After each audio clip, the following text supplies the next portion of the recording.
Metaphysics is going to have to be the quote-unquote religion of tomorrow. If it isn't, you're fucked. Totally and absolutely.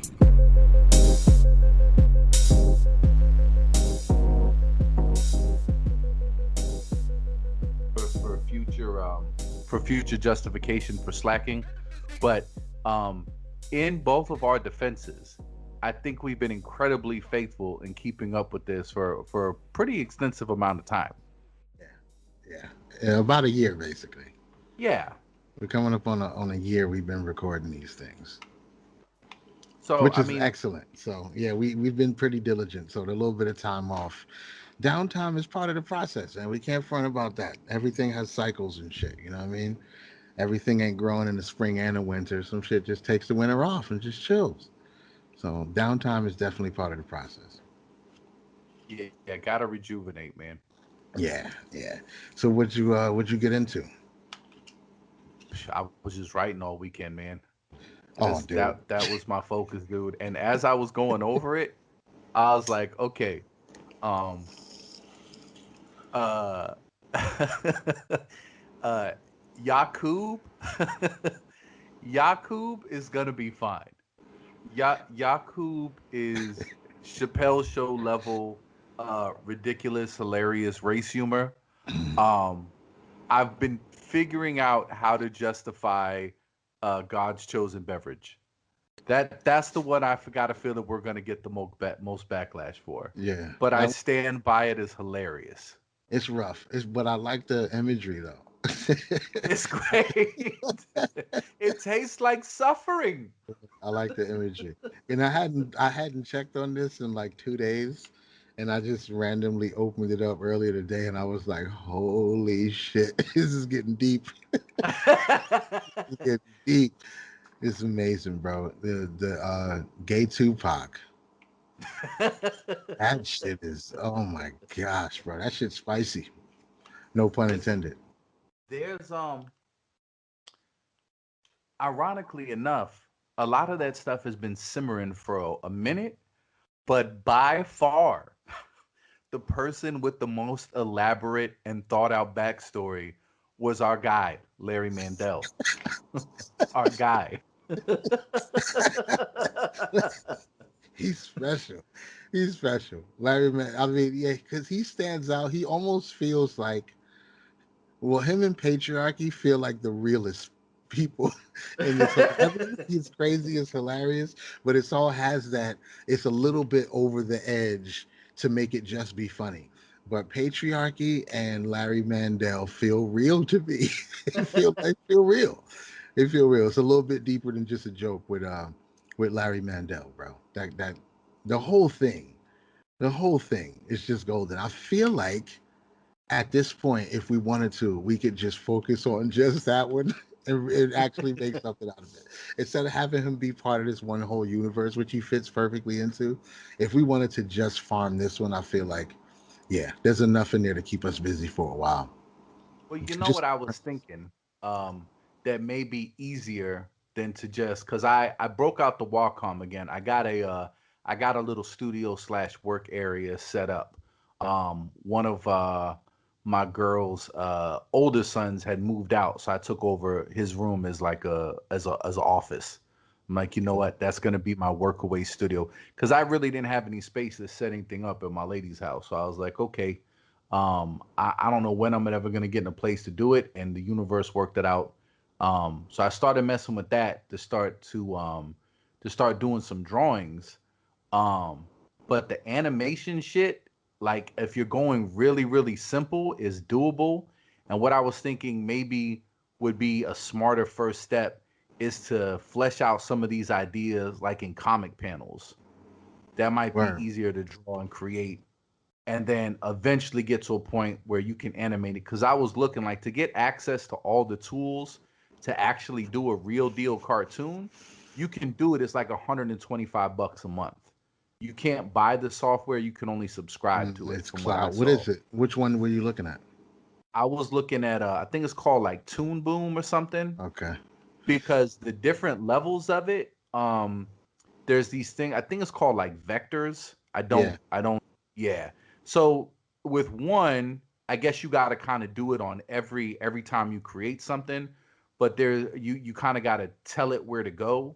But then with the upgraded version, you save a lot of time, I guess, because you can kind of pinpoint little like joints, like Right. marks on the character, so Yeah. that they just move, and then it's a lot easier to program. And it looks really technical and complicated.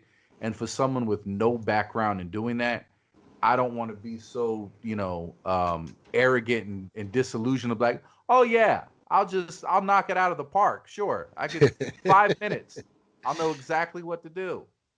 Yeah.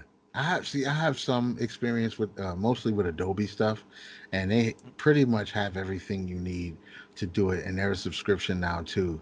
So everybody's like they got off the software, they put everything on the cloud, so now you can pay money. That's where the big money's at. You pay monthly. But it probably takes a Or year. I remember the whole Adobe package being back when they had actual discs to load up, being like $800 or $900 anyway. So paying $125 a month for something like that, if you actually using it and making money, it'll pay for itself. absolutely. Absolutely. And it was smart on their part because everybody was pirating software anyway. And they're Right. like, listen, we're gonna put something out. You guys are gonna burn it on a disk or go to a BitTorrent and just have everybody steal it. So fuck you guys. Nobody can have a copy. You're gonna Right. Netflix everything. So the And you're natural already used to evolution. it. You're paying for Right. everything else monthly, so you might as well add this. And it might help, and I don't think it helps with like computer storage or anything like that. You still got to have a lot of files and access and everything else, but it's still pretty dope, man. I mean, it's probably easier now than it's been in the last, anything in the last 10 years. It's got to be a lot easier to animate and do all that stuff now. It's entry level Absolutely. at this point almost. It's entry level because every level of animation you can see it on YouTube right now with a million views. Every level, Yeah. somebody who took thousands of hours to do something like meticulously, and somebody who drew some stick figures to talk some shit. Both of them got a million views on YouTube, so it's all out there, every level, which is good. That's a plus. You know what I'm saying? Because no matter what we get no matter what we get a hold of, how we can tie it down is still viable. We don't have to go out of our way to, spend no extra money or do no crazy shit. We can still get a good hold on it with simple And animation. we absolutely, because what we could do is we could take, because your art is incredible, and we could take those characters and then just Aqua Teen Hunger Force it. That's Yeah, it. No, there has to be no complicated strides or shot. It just completely on the strength of the characters. They're all viewed from the same angle, and it doesn't have to be anything elaborate to make a point or to make something funny. right. And that's doable. It's just the strength of the voice acting, and then how interesting the characters are. I still couldn't find that software. I forget because somebody had mentioned it in one of the podcasts I saw, and they said the name of it. And I've been going back trying to find that particular podcast so I can get the name of that software. But I tried Googling it and I didn't come up with anything that sounded familiar. But I know there's something where you can like put little dots on the I guess the picture and then tell it how to animate into in sync with your voice. Right. I don't know if you can do it in real time, but it can definitely be rendered. Yeah, I think there is something that does it real time too, because I've been seeing a lot of these gifs with pictures singing songs and these solid. So I know people are using it. Whatever it is popular right now. I've definitely been seeing it. I just haven't figured out exactly what it is yet. We got to do this shit though. We got to get this shit in motion.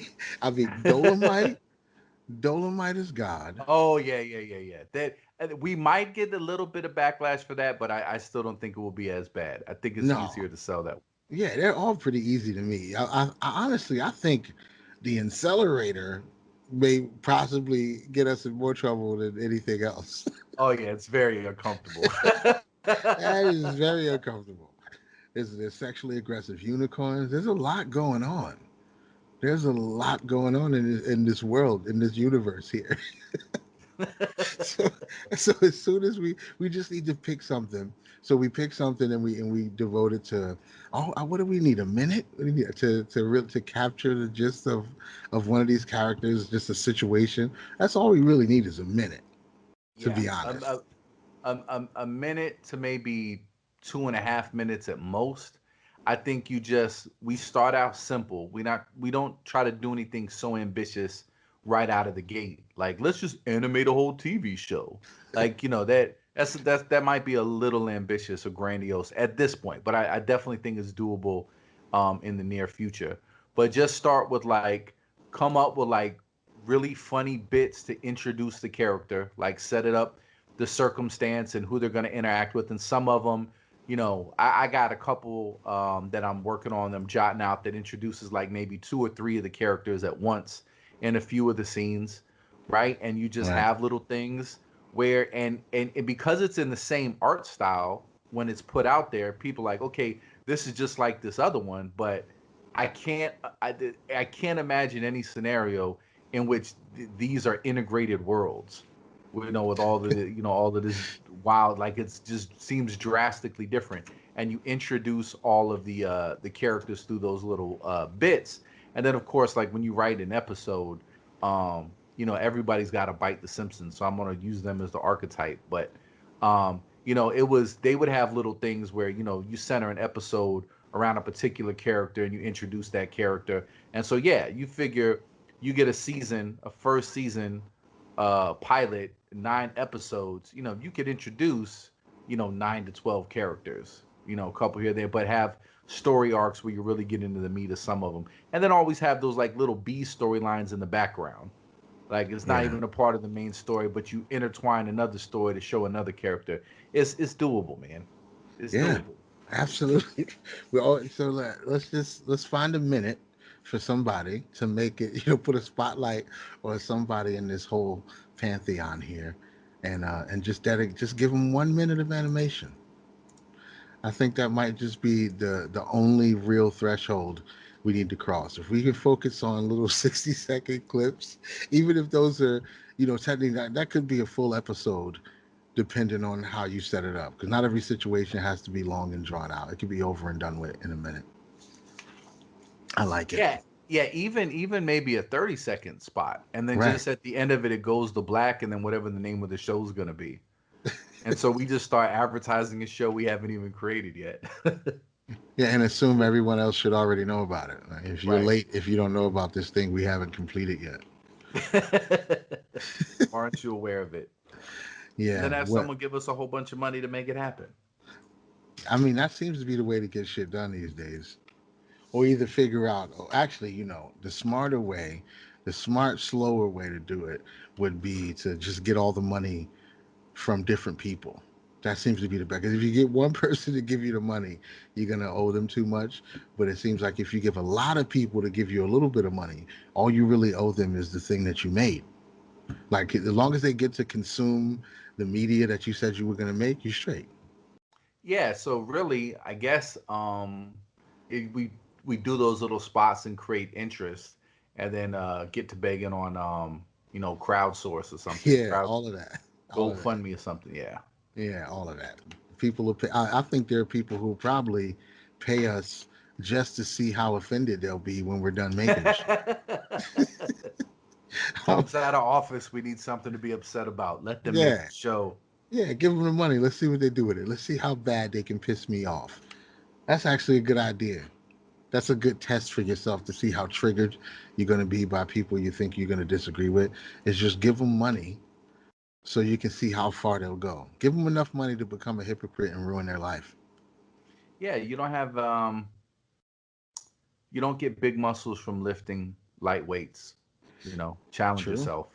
Yeah, I think you should give them money because that way, what's going to happen is all the people who talk shit about how horrible rich people are and like all that shit, just give them a bunch of money. Give them a bunch of money and see how long it takes for them to spit on their Uber driver. See how long it takes. It probably won't be long at all. They'll Oh, spit on dude. their Uber driver for being a peasant. One lady caught like charges. She's Oh like, yeah, they're looking for her because she was that awful to her Uber driver. Yeah. Oh yeah. They got her already. Wow. They got her already. They're waiting for her other buddy to turn herself in, and she's facing some numbers, bro. She's facing football numbers. How how awful? I mean, how awful is the Uber driver for you to behave like that? Like I'm just trying to think of what the Uber driver could have done. In what He asked them. scenario is He that asked them to justified? wear a mask. That's it? Yeah.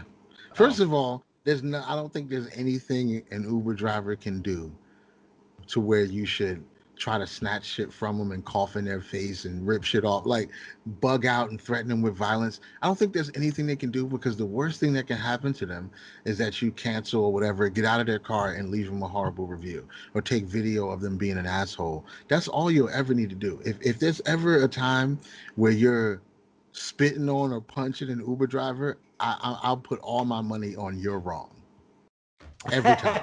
100% of the time. I don't what could an Uber driver do? If you got in the car, if you if you got in an Uber driver's car and he called you a racial slur, the best thing you could do is record him to catch him on tape doing it and give him a bad review.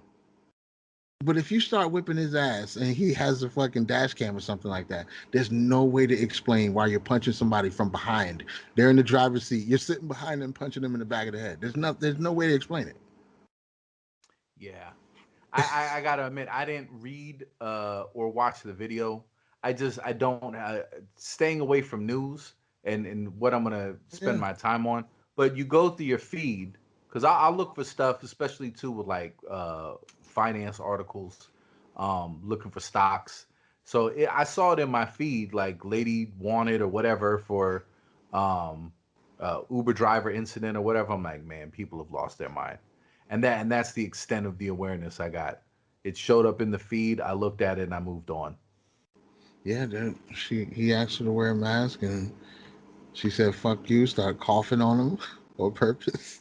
Wow, She just started like like wow, old school child outdoors at camp coughing. You know what I mean? Like tongue out, mouth wide right, open, no fucks right. given coughs. And Pr- then she started to snatch some shit, like trying to snatch his phone. I mean, basically, he got coughed on, right? Then her friend started laughing and saying, like, yes, bitch, that kind of energy. And the dude didn't even do anything. And she reached up to the front seat and snatched some shit off his dashboard, like his dash cam or cell phone or whatever it was. So she was just bugging for no Wow. reason. She was just bugging all the way out because it's cool, I guess, not for no reason. We know what the reason was. It's cool. She wanted to go viral.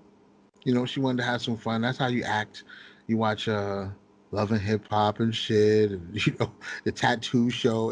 Pretty much any show with urban people on it, and they're gonna be beating the shit out of each other every 5 minutes. So this is what it is, yo. You just you hop in the Uber and you fucking cough on somebody. Mm. Shit's ridiculous, bro. Now what is it? You're gonna get 35 years. You get 25 years Wow. for like some because it's a pandemic, bitch. You can't be coughing on people. There's no What is wrong way with you? she's gonna get that much time. That's just Yeah, silly. that would suck. You know what I would like? I would like for her to actually get that much time, and then somebody intervene like 2 or 3 years later. Some criminal justice organization that stayed up all night Right. working for free and shit to get her out of jail. I'd like for that to happen. I'd like for her to think for 2 years that her life is over forever. I don't I'm want her to wondering get how. shanked. I don't want her to get Right. shivved in prison. Nothing crazy. Okay, I will leave that alone. But No, you never seen Cinemax After Hours? I don't. Female prison is the shit. They all love each other. They I don't. cuddle. They love box. They figure it out. I They don't think. knit I don't clothes know. together and braid each other's hair. Is great. I don't know, buddy. I mean, best case scenario, I guess that wouldn't be that bad, but I'm not sure if that's how it actually is. So for now, No, their I'll just think about it. stats, their Their stats, stats, so men, they're less violent. there's absolutely less violent. Absolutely less violent. You are way more likely to be murdered in a man jail than a woman jail. Now I guess. I there guess it might be a depends on how fight. many men are in the women's jail. Right. Good point. Fair point. Then that might change the stats a little bit, but yeah, But for that's right now, as of right now, the standings are women jail is infinitely more safe than man jail. Okay, well, 25 years in a men's jail then, just so she gets the point. Oh yeah, Just, that's she just, might not make it. just You so can't she put her in a man's understands. jail. No, she'll be in solitary. You know what I mean? We got to No, walk her through they though. they You know how would you find walk a them way. through, and everybody start pointing at them like, "I want that one." We have No, to give her the whole walk of shame. that Every, would cause a prison riot. If you brought a woman prisoner into an all male prison, even like we're gonna lock her away over here, every minute of every day from that point forward, it would be prison break. But it's like we need to get into that cell. They would strategize. All of a sudden, people that you were in there the whole time never even got their GED. All of a sudden, they love books. They're reading up on architecture and engineering and how to break cement with a sharpened right? toothbrush. They're But figuring it out. nobody's trying to break out. They're just trying to break deeper into the Into prison. that, So, right? How do we get into solitary? They would take hostages, they would kill guards. It would be horrific. You could never ever do that. It's a bunch, especially dudes in there for life. no, and Life, there's women that work there though, right? I mean, they see women. There's female correctional officers. yeah, but it's different. It's Oh, because different. she's like in a One, uniform and she's a right? yeah, She's got a gun. She's part of the right. power. But A a prisoner. prisoner, right? You ain't shit like we ain't shit. Oh man, that's You so horribly That's hilarious. It's because unreal. that's like saying men prisoners they only rape other prisoners. Why aren't they ever raping the officers? Because they Well, giving it up willingly. well, not not all the prisoners. Not all the prisoners. I didn't. I believe the scene in American History X when they took it. I think there'll be instances where they just take it. No, I mean the female correctional officers. They're in there banging and getting pregnant and shit. Oh yeah, absolutely. There was this one dude. He got like two or three of them pregnant. Right. Yeah, two or three pregnant by the same inmate. He's got life. Yeah. Like, could you imagine your game? You're just your ability to be charming and keep yourself up. I'm Mm. sure prison is a lot of stress, probably a lot of cortisol, aging you prematurely. He found a way to still attract these women and to just knock it out of the park. And I'm sure being trapped in there and being starved, like he had a lot of sexual aggression to get out. So I'm sure they had I'm sure he got repeat business from them. But Oh man. amazing. Uh, Amazing. He should yeah. get some kind of award. I don't know what kind of award, but he should definitely get it. If you can get three prison guards pregnant all at the same time, I feel like you should get time taken off your sentence. He should You probably should. he should get out early. They should trust you to do some kind of outreach program, you know, go speak at schools to kids, keep them out of jail. But if you Yeah, do go there, here's some things you could do to get some of the officers pregnant. he's obviously not as dangerous as y'all thought he was. Clearly, if you gave him Three life in women jail trusted him. and three correctional officers got pregnant by him, I feel like the judge might have been wrong. We might have to take another look at his case. Yeah, trusted him in the most vulnerable positions possible. This because there's no comfortable way to have sex in prison sneakily. I mean, this is people are bent over, people are smushed up in closets. I can't imagine it would be anything comfortable, Right. And these women were like, "Listen, whatever we got to do, just We'll make it I happen. need it. I need it." Three, government appointed, unimpeachable witnesses chose to have unprotected sex with this man And knew about each other. and all knew about each other and Right. all got pregnant at the same time as if it was some sort of like coordinated effort. Right. Yeah. If that don't get you out of jail early, what does? Yeah, he's not going to reoffend. He's got a Oh, promising life in front of him. oh, please, that guy's going places. That That fucking guy is going places. He'd have the world on lock right now if he could get out. That's what it is, though. I mean, hey, we're talking about female prison guards, bro, being around aggressive alpha males. How can they resist, even if they are criminals? Right. It would just be like fat, unattractive dudes that just so happen to be at like a supermodel prison. And but the supermodels are like super sexually aggressive. and they're just not satisfied with any kind of female activity. They just gotta have dick, and you're the only dick available, and they'll do anything for it. I mean, you have your pick of the litter, because the ugliest um corrections officer could pretty much have any prisoner that she wanted. Who in Yeah, there is true. saying no unless he just is not into girls? Right. Yeah, that's true. No argument there. I mean, you are in jail. You can't really, what they say, beggars can't be choosers, Oh right? yeah, If there's you're no in choice. jail, yeah, there's not a whole lot of choices, buddy. So you take what you can get. Nobody's turning her down. This is prison. I still think she should go to a male's prison. Maybe that would be a good social experiment to see how just how bad shit would get if you walked a female prisoner into the prison and then like walked her down like you were taking her to solitary and then just transported her out the back door and left with her. Like what would the whole culture of the prison would probably change? Like you said, it would just get progressively more tension and worse until they try to figure out where this female prisoner is.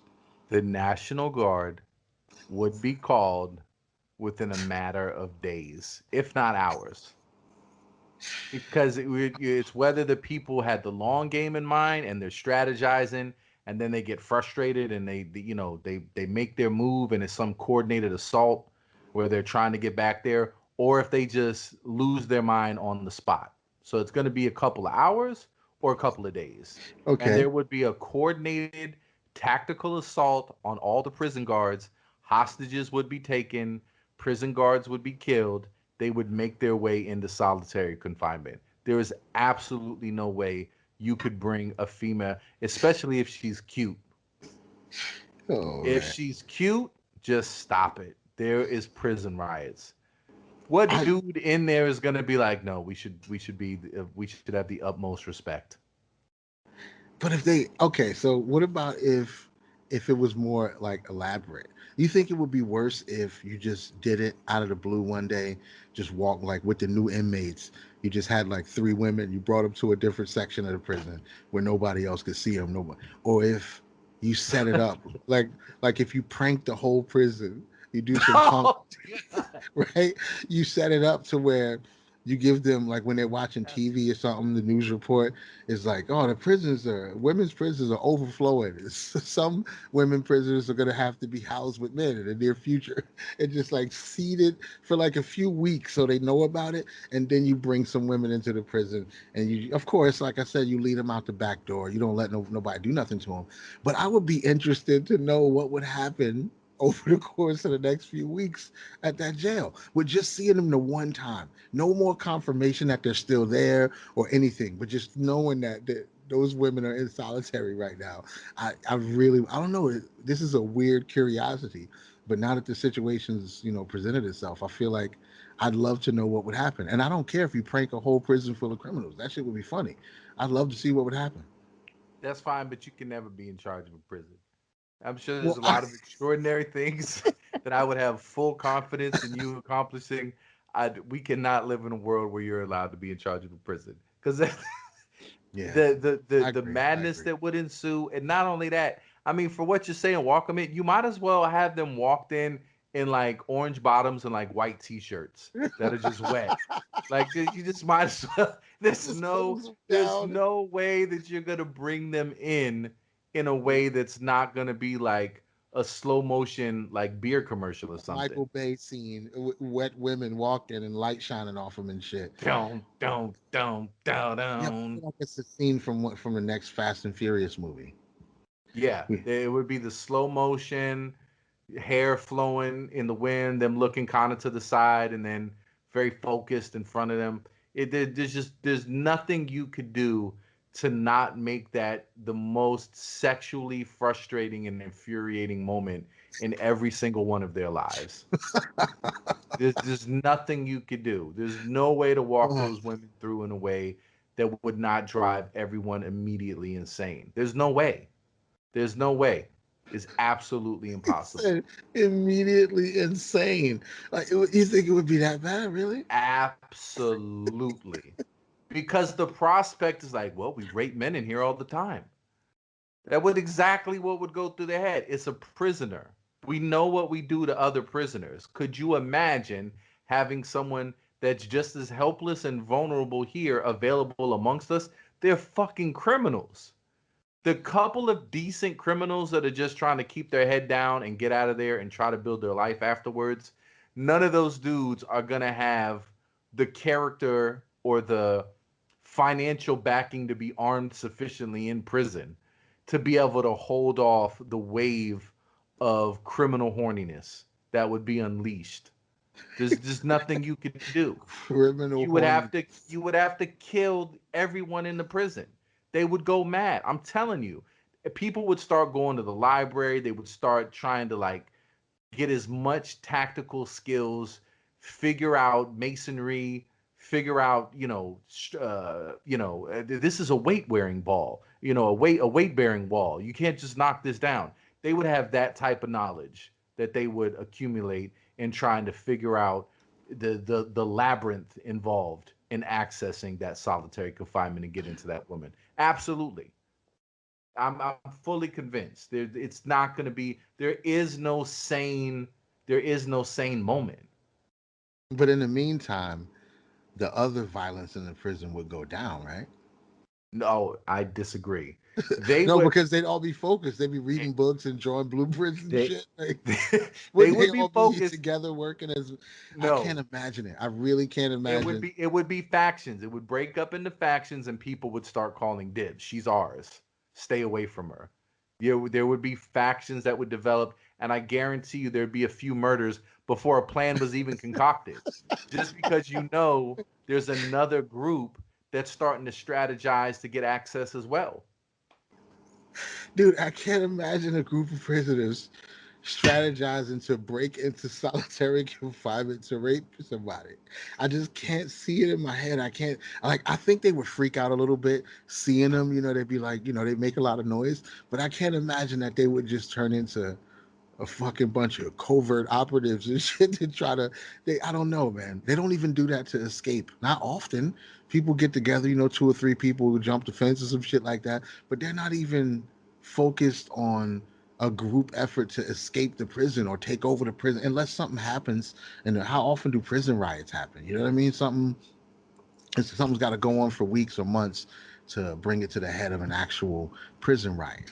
So Well, I just can't people imagine the sight of women and the knowledge, knowing that they're locked. I mean, they're locked away in a different part of the prison that you don't even have access to. So for them to be like, you know what, we got to get in there. That's bugged out to me. I can't imagine it. I because think it's they would about freak out. possibilities. I It's think they about freak out for a few possibilities. days. They freak Uh-huh. out for a few days, but I think they'd eventually just get back to normal. And it would be like a legend of the day that we all saw the women. And it eventually would turn into a myth. Like, I don't even know if y'all actually saw any women. You just think you're like, no, we saw them. They walked them right through here. I think it would just be a myth after a while. I don't know if they just go nuts on a rape charge covert I, operation. I am willing to make a gentlemanly bet of $50 with you from now until we leave this earth. If ever there's a moment a woman is taken through as a prisoner, because I'm sure women go in and out of the prison, a woman as a prisoner in a maximum security, we're never getting out of prison. Oh, Right. and by the way, there's a female prisoner Supermax. somewhere in this facility because there's nurses that are on site. Sometimes it's going to Right, be right. cute nurses. It's not like they've never interacted with, but here's the thing. It's about possibility. So there's people that still get out of prison. There's still it's very infrequent, but it happens. Someone will escape, and it's usually at a much lower security prison, but it happens. It's whether in their mind they perceive it as a possibility. So they're like, listen, I would rape this nurse. I can't rape this nurse because I see that there's an officer with a gun, and in such close proximity, I would do nothing but get shot. There's absolutely no chance I could make this happen. And even still, I got to imagine the caliber of some of the criminals that are in there. It still crosses their mind. They're like, Right, nah, for if I'd get sure. immediately shot. But they run the calculus in their head just to see. Yeah, it could. Well, how many strokes would I get before I'm shot in the head? How is it work? Well, but when you talking about a prisoner. A prisoner is someone just left around in their experience as they're looking at each other, right? I mean, they know all the downtime that they have and the shit that goes on. Somebody gets stabbed, somebody gets raped.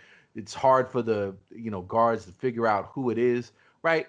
They know if it's a prisoner, there's a particular vulnerability that they're gonna have that a officer or a nurse or Right. someone, an administrator just walking through and getting a tour, there's a certain level of vulnerability that's going to be there that's not there with the rest of them. And also, if there's the prospect of reasonably amongst them, listen, we choke this guard out, we take his gun, we hold him hostage, right? We force them to let us, through this gate or that gate. But if they worked something out, like if they thought something like that was possible, even if they couldn't do it, somebody would die. There would be a hostage situation. They would try to figure out how to get back there. Absolutely. Absolutely. Or maybe it would be more covert than that. I don't know. Maybe I'm over um estimating the sexual frustration of a prisoner. I don't know. I think we could sell this to Dateline NBC. I think they already got prison reality shows on TV right now where there's fake prisoners in there. They have got people who are not even actually criminals are in there interacting with the criminals and on hidden cameras and cameras in the jail and all that. Oh wow, I that's think, yeah, yeah, I think it's worth finding out. you know what? If they're already sending fake prisoners in there, I've changed my mind. Walk, walk the female prisoner to solitary. Just see what happens. Yeah, hey, listen, I'd watch live if they had a like not pay per view, but if they had one of those live channels where you can just see what happened to the prisoners after they saw the woman get walked into solitary, I'd tune in every so often just to see what they're doing. I'd watch it. I like the idea personally. I like the idea of and also making it be no, because you can't leave her there. I was gonna say, who are we talking about? Oh yeah, the Uber cougher should go to a men's jail. That's how we even got on this topic. But I think it would be good for somebody like her to maybe just get walked into a mail, but like we don't have no room. We don't have no room at the women's prison, and you bugging right now. You coughing on people. This is the only space we got. It's solitary at a men's Ah, jail. Just walk her through the front door, put her in solitary. yeah, that would be good, but you only get away with that once. Yeah, that's true. Yeah, So, I mean, you'd really have to consider who do you want to put that horror upon. her for sure. Yeah, okay, fair Yeah, enough. I mean, she's a great candidate just for the world right now. How old Just is for, she? I think she was like 25. Wow. She's young and she's that angry already. Son just was like, "Hey, can you wear a mask?" And she just popped off on him. And that's what she said too. She said the people that she hang with taught her, and I'm not going to make any insinuations about who these people are that she hangs with, but they taught her if anybody come at you sideways, you're supposed to pop off on them. Like that's what she's been instructed to do. I don't know. I don't believe it. I think she was on cocaine. Well, I that's what think she said. cocaine was involved. Cocaine may have been involved. I hope. Matter of fact, I hope cocaine was involved because this is if that's just who you are, just as a human moving around the world. Oh my god, yeah, give her fucking 25 years. Who cares? Who cares? I mean, she don't have to do them all. I mean, how much time do you deserve for coughing on somebody and trying to steal some shit from their car because a person who's giving you a ride because they asked you to wear a mask? How much time do you give that person? Well, Because it's also a ride that you requested, and when you take a Uber now, it tells you that you have to wear a mask. Because right, I'm assuming she was in an Uber, not in a cab. no, yeah, she's in an Uber. 3 people in an Uber. The other two had masks that they were kind of half wearing, because they get in the car, they wanted to get comfortable and shit. I get it, but the other two had masks. So the only person in the Uber who wasn't wearing a mask was that one person who did the screaming and coughing and violence. She's the only one Yeah. not wearing one. Yeah, it's a keeping it real goes wrong moment. Yeah, That is she looked just like she so. was trying to engineer confrontation. She wanted beef, and she was ready for it. And she felt he was a beta, She identified him as a beta. Beta. She identified him as a beta, so she popped off on him, man. Silly. Yeah. Silly, silly, silly, I'm stupid shit. I'm not gonna say what I would have done in that situation or what I think she needs Nope, to you can't. to correct her behavior. I'm not gonna Please say do it. not. I'm not gonna say it. I'm not gonna say it because it's not necessary, and nobody's asking what I would have done. So I don't want to divulge any information unnecessarily. But yeah, yeah, behavioral correction is clearly needed, and maybe that behavioral correction will be getting sentenced to fucking 23 years, Yeah. If it's even if not you only ahead do on the three. dashboard. Yeah. Yeah, even if you only do three.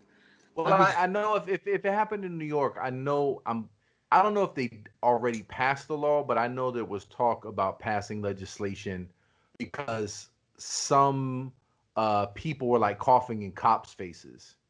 And so they were trying, there was talks about making it some kind of like heightened kind of assault now, given that we're in the pandemic, right? And so as far as intent, it would be interesting to see how that was going to be argued, because I would assume, I don't know, not a lawyer, but you'd have to prove that there would be some sort of intent from her to transmit COVID. And if she says, listen, I know I didn't have COVID, I had a COVID test at XY time, there was no chance I was going to give them. I was just trying to be funny or goofy or whatever because I was irritated. I mean, I don't know. I don't see her going away for that long a time. And if she did get some trumped up like 20-year sentence, I definitely see there some sort of intervention in her like winning on an appeal to have it shortened. I mean, yeah. there's just there's no harm. You know what I'm saying? Probably what would be more egregious is that she damaged the dude's property. You could argue, damage was done through that way more than her just coughing like a 5-year-old. And just I mean, being with the violent in general, dude. Just being because she was, because when she reached up to the front to snatch something off, he turned around towards her, like trying to catch her before she got it into her possession. And you know how it is, if you motion towards somebody, they feel like you were about to yeah, hit them. And instead of them backing off, they all got more aggressive because it looked like he was motioning towards her. So they're like, "Oh, what you gonna do, motherfucker?" All that tough shit. You know what I'm saying? You in the car with a grown ass man, like to keep it, he could accelerate all y'all asses. He could just crawl right. in the back That's seat, when it starts happening. The just crawl music in the is back cued. seat. Right. He really could just crawl in the back seat and just fuck y'all up, and it wouldn't be Yeah. nothing you could do about it. This is what Nothing. this is what this is what greater bone density feels like. Yeah. There you What go. am I gonna do? Let me show you. I'll lock the doors and I'll hop in the back seat and I'll just fucking gorilla Or handle all three of y'all. yeah, And you know which what? is He could have told horrible, him. and we're not advocating for that. We're just No, saying. I am. He wouldn't. No, it So, wouldn't have been hard. It would have been horrible. See, let me give you the caveat though. Like he don't have to really real deal beat them down, but think about what he could do to make them feel like they were about to die in that backseat. Even if he had no intention of killing them, he like, let me right. just show y'all. He could just put his whole body weight on them and start grabbing at their necks and shit, like without even Yeah. trying to hurt them. It'd be the most frightful experience that any of them ever had. And they all would have thought they were gonna die in that backseat. And on the real, if it was the wrong dude, he could have killed them all with his hands. Uh, who was the MMA boxer? The Right. MMA dude with the chick, Christy, whatever, Right. Christy Mack. Right. War Right. Machine. He could have War Right. Machined y'all asses in that Yeah. back seat. And he wouldn't have been wrong. He wouldn't have been wrong. I mean, well, he would have been wrong because if they didn't initiate actual violence, like the coughing and the snatching, is some bullshit. But if that had been to a male on male situation, nobody would have questioned Oh, why he jumped yes. in the back Yeah. seat and whooped their ass. He'd be like, "Yeah, you can't treat men like that. You can't do that kind of shit." But for some reason, this situation is different. And like I said, I don't think he should have whooped their ass. But they probably would have learned a valuable lesson if they thought they was not gonna make it out of the backseat of that Uber. Yeah. I That's mean, why the next lesson is the best thing in the world would be if the judge and the prosecutor and all of them got together and was like, look, this bitch is wilding. I'm gonna give her 23 years. We're gonna let her sit for 18 months and then I'll let y'all come in with the appeal or whatever you want to do. But it would be beautiful to hand her down just a gangster ass sentence and just let her cry and think her life is over for a year and a half and then let her out. And because we just got this study on our desk from Columbia University, we're gonna house her in the prisons, the In the main male prison, prison, right? just so This is yeah, we can see how motivated they get. Just we right. just want to chart their reaction. And we got this other thing going on. We need some data, and this is the perfect, this is Right. the perfect situation. We've been waiting for this. Win win. Right. Everybody wins. That shit Right. would be beautiful because you Got can't give her money. 18 months. If you give her 18 months, she's gonna laugh that shit off, and she's gonna get a fucking cell phone in prison, and she's gonna do a Snapchat about how she don't give a fuck, and she'll do the same thing again.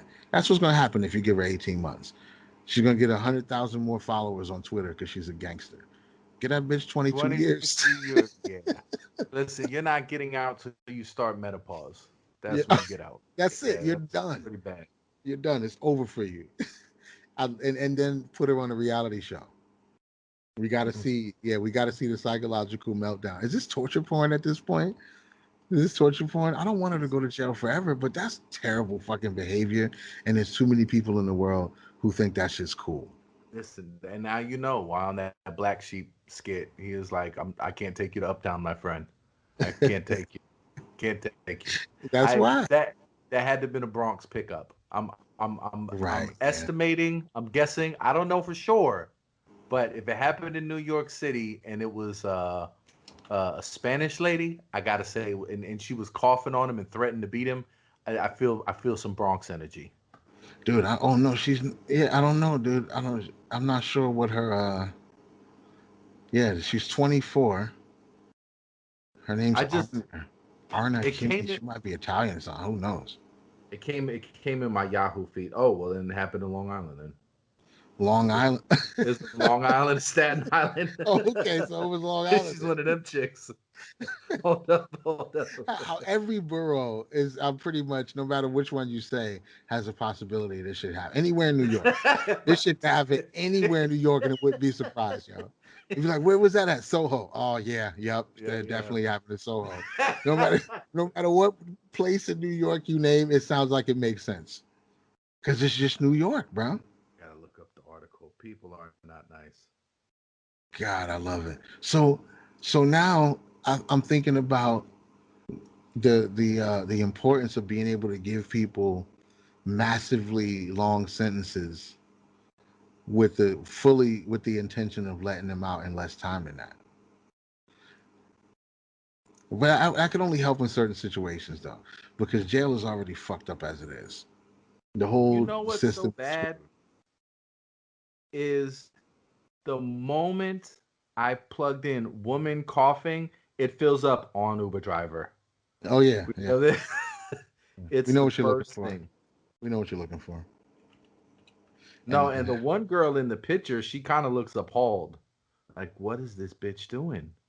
no, they was clapping. They was They yas were? bitching. They Okay. was yas bitching the whole time. They loved it. They thought it was great. Yeah, this I now I'm gonna speculate based on what I'm seeing here, okay. Um he's probably an immigrant, so she feels like extra license to be nasty. He's a Uber driving immigrant. He's not gonna be able to do shit. He's not gonna teach me a lesson and tune me up for doing any of this.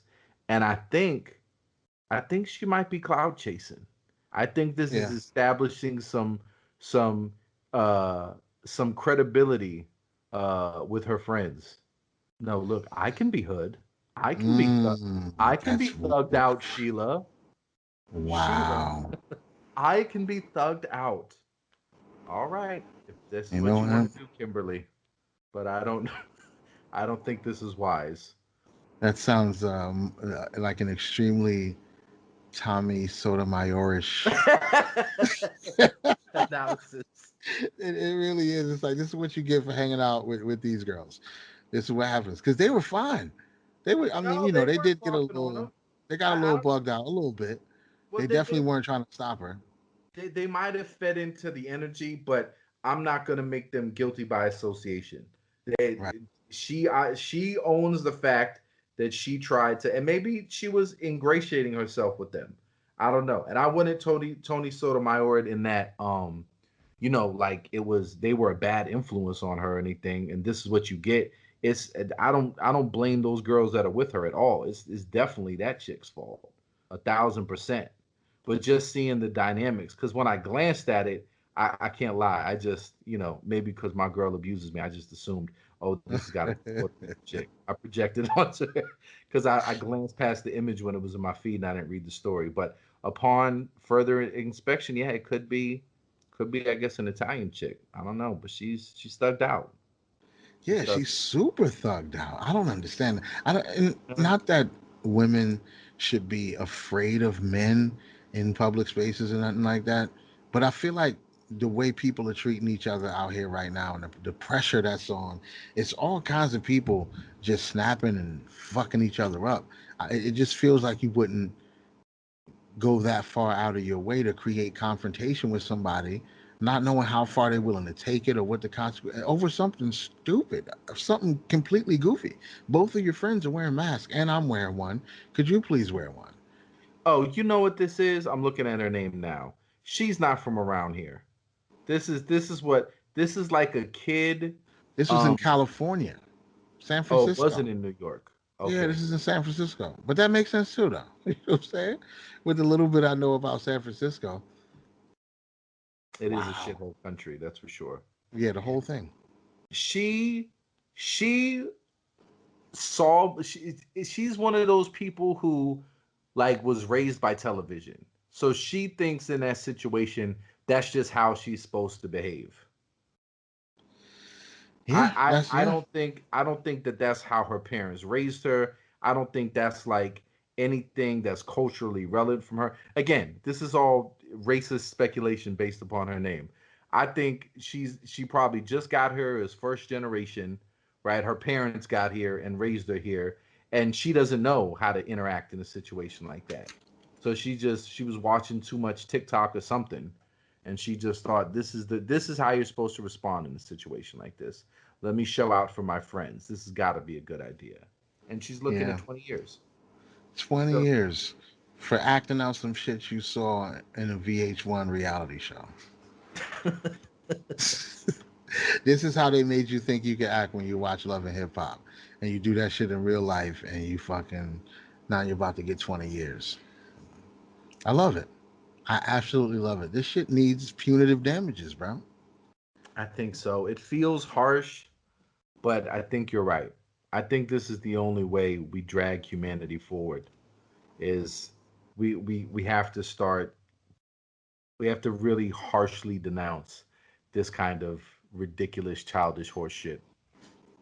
Now this if anything in the world should be cancelable, it's this kind of shit right here. This right here, not like, yo, I found a tweet from 2008 where you said mixed couples make cute babies. That's, that's racist. So you're canceled.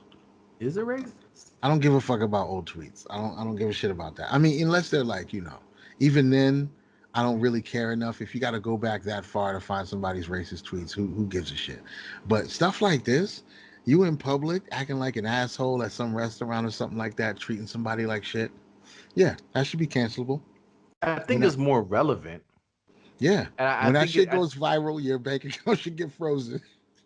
You got nah, I'm not with all that bank account bullshit. frozen immediately. All my money's locked up because I coughed on my Uber driver. I can't do nothing. Well, that's what you do. Well, at least if you get in trouble and there's a warrant out for your arrest, for sure. With You know, social but shit like this, yeah, cancel them. but saying mixed couples make cute babies, you don't have to give an apology for that. That's everybody's entitled to your opinion. We're talking about the realm of thoughts. Some opinions are going to be offensive to somebody. There's very few opinions that don't offend somebody, right? So everybody thinks differently. All of that nonsense is just silly. I agree with you 1,000%. The old tweets just don't matter. Right. But behaving like that, I mean, you're talking about something where it wasn't you expressing an unpopular thought or being callous or abrasive in your language and saying something in such a way that was insensitive. This is something where like you really disrespected another human being's value. And if and I hate to do this because it's just such a tired trope right now, but if that was a Karen that did that Oh to an Lord. immigrant, this would be it would be just like the Malaysian plane that disappeared for CNN. They would be going over it over and over and over again. They Right. would have been interviewing all of her teachers from when she was a kid and her friends, and just it would be nonstop. It would be like the OJ trial. And this This guy did say that they were making fun of his race and berating him during this whole interaction. He did say that. But that's not being repeated on all the sites who report it. right, because only white people can be racist. This is Right, it is yes. known. It is Yeah. known. He missed this. Actually, his description of what they were doing is actually racist. Right. How dare Him, he? yeah, him assuming that it was racially motivated is the racist part. I love it. Two plus two equals Hitler, bro. Speaking of which, dude, we need to have a power hour for these shirts. We need to have just a straight brainstorming session. The more provocative, the better, but provocative in such a way that anybody that criticizes it immediately becomes an asshole. Like Mm. that just slavery concept, like if you flesh that out to make a t-shirt, I don't know what you could do to express like authoritarianism all, along with that logo, what kind of artistic depiction. Like I was thinking like silhouettes of like little kids working on factories and silhouettes of police brutality. Like you see all these icons in the same color scheme, but it's just a silhouette, but it's a part of it. Like you see like all the things that accompany totalitarianism along with it. But for the sake of the bottom line, there's no moral outrage for it. So that if you criticize, like, oh, that's so unfair, like that's what a fucked up shirt. It's fucked up that I'm criticizing a company that makes their money via or in tandem with all of these horrible atrocities that are depicted in the shirt. Okay, I would love to hear you defend that. Yeah, You know what I mean? yeah, Like how could you be offended at the most offensive thing is what this shirt is offensively addressing. And like for the Apple pimp different, like there's got to be something where you can have like little people in like Apple costumes, like just like falling out of a tree, like missing the net, and there's just apple juice all over the floor. Like, you know what I'm saying? Something was like pimp different, something. pimp I mean, different. Apple is there. I forget what country it is. I don't know if it was in England or Ireland or somewhere over there, where they were in court fighting for their right to continue to have slave labor. Like that's Mm. on the record. Like that. So there's nothing you could do that would be so offensive in how you depict the offensive Apple that I feel like it would be smart. I wouldn't worry about any lawsuits because everything's legal under parody. You can't stop parody. You can't Yeah, stop, freedom of speech. If people don't want to buy the shirt, you don't have to buy the shirt. But to have something that is super controversial but makes a super good point and it's just dope art, yo, I think we need to put a lot of energy, a lot more energy on some of the controversial T-shirts.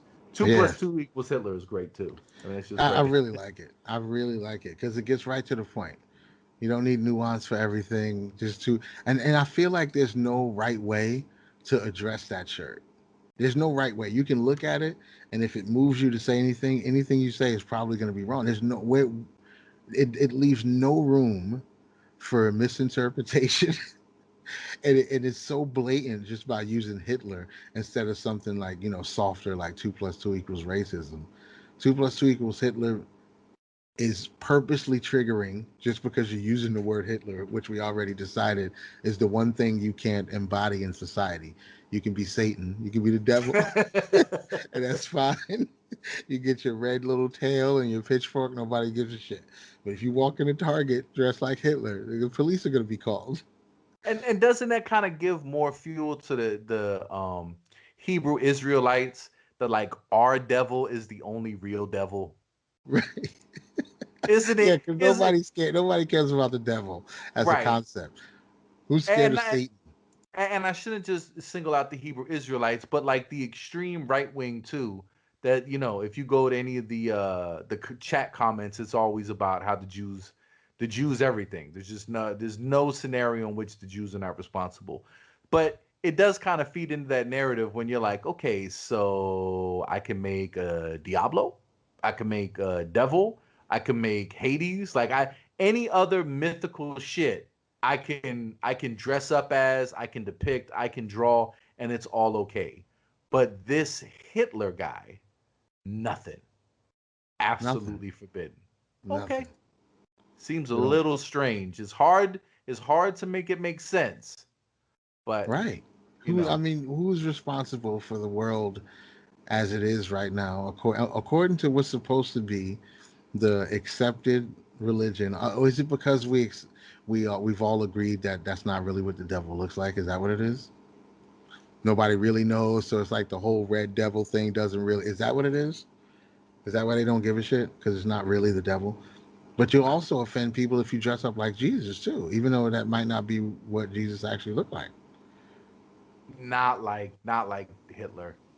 If Yeah, that's we, I mean, true. we could do an experiment and bring a dude dressed up as Jesus and a dude dressed up as Hitler, Oh yeah, and yeah. Nobody's calling the cops on Jesus. no, no, but the Hitler guy cannot stay. Yeah, he's going to jail. He's going to jail. When the cops come, they're going to be like, yeah, this guy's going to jail. If they call the cops, they say some dude's acting weird in Target, and they get there and you're just walking around with a cart shopping dressed like Jesus, they might not automatically say, let's lock him up. They might be like, yo, you all right, buddy? They say, like, no, I'm just shopping. I'm chilling. Same thing with the Hitler. You dress like Hitler and you're just walking around shopping. They ain't gonna say no fucking words to you. They're gonna come in there and tackle your ass and drag you out of there and take you to jail. Period. And then, I don't even know if that's technically breaking a law in this country, but you're probably going to jail. I, Probably I don't not even a know if hundred I should. percent.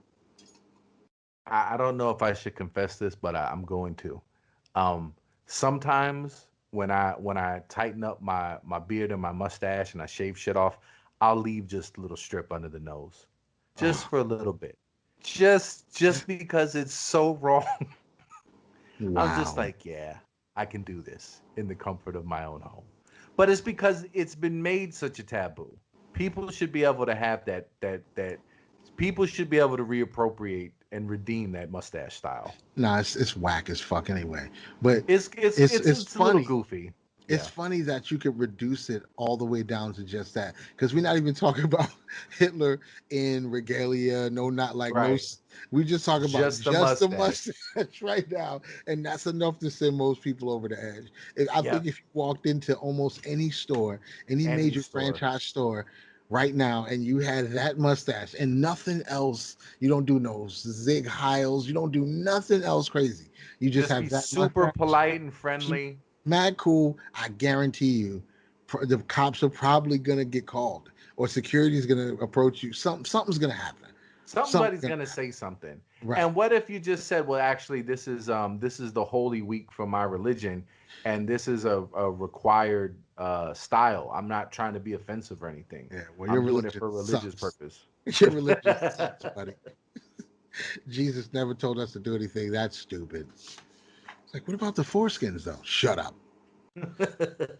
Nah, yeah, that's awesome. I love that Hitler has that type of effect on people. I just so 2 plus 2 equals Hitler is a shirt. You can't. There's nothing you can say about that shirt. You can't. Unless you're going to ask the person, why do you have the word Hitler written on your shirt? Are you going to ask them, what does that mean?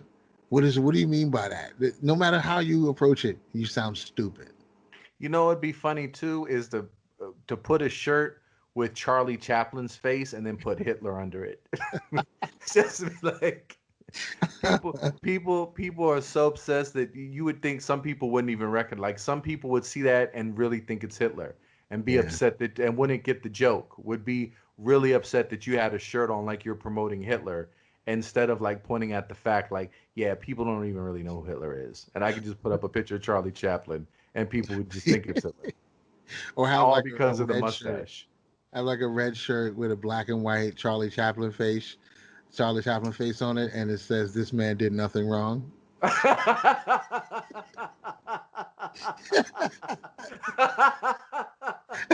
Or no, no, it's a picture of Charlie Chaplin and it just says great mustache. It Great, I just love it. Nice mustache. nice Yeah, yo. stash. This man did nothing wrong. With a picture of Charlie Chaplin might be a banger. We need to make a website for just the cult of dangerous gentlemen t-shirts. Just Cult of Dangerous Gentlemen t-shirts, where we just put up random phrases and shit from all our episodes that nobody else knows about but us, and just make them as not. They won't be offensive. I won't say that they'll be offensive. I'll say they'll be offense bait. If you're easily offended, then they're gonna get you. But that's your fault for being easily offended. Or yeah, just do stuff.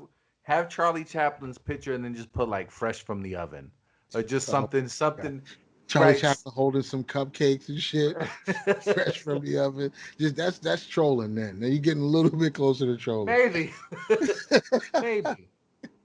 Fresh from you start using the word oven with Charlie Chaplin's face. Oh, But should we it's just make? Should we just start? Should that just be a business in our universe? It's a guy who looks like Charlie Chaplin. He just sells ovens. He just sells kitchen equipment and shit. Just, just he just looks like maybe we would call we don't have to call him Charlie, but we can have Chaplin's ovens or some shit like that, and he just walks you around the showroom floor. He's got big ass ovens, and just in case you need one, just industrial. Oh, dude, and he's a mime. He doesn't speak. So it's Oh, like the silent era, and he's always selling stuff, but he looks just like Hitler. He makes some hand gestures that sometimes resemble it when he's pointing to the products, and he shows you how it works, and he sells like propane gas barbecues. he sells he sells grills and ovens. smokers and shit. He shows you how everything works in details. Oh my gosh, dude. Yeah, Yeah, that's horrible. Chappie. That'll be Chappie. Oh, dude. Chappie the oven salesman. He sells industrial kitchen supplies. And just really work the nerve of the fact that Charlie Chaplin had that mustache first and it's forever gone because it's associated with Hitler, right? It was just that style was ruined. And just have Charlie Chaplin or a Charlie Chaplin like character or shirts with Charlie Chaplin's face, but allude to some Hitler shit, but associated with Charlie Chaplin's face. Because and what can you say? Because if you put it with Charlie Chaplin directly, it literally means nothing. There's nothing you go. Charlie Chaplin did nothing wrong. You're right. Charlie Chaplin did nothing wrong. But because of that face and that mustache, I think that would be enough just to have his face with that mustache. Yeah. And no matter what you say alongside it, would be enough to fuck with some people. Yeah, I think that's gonna have to go on the list of shirts to make right away.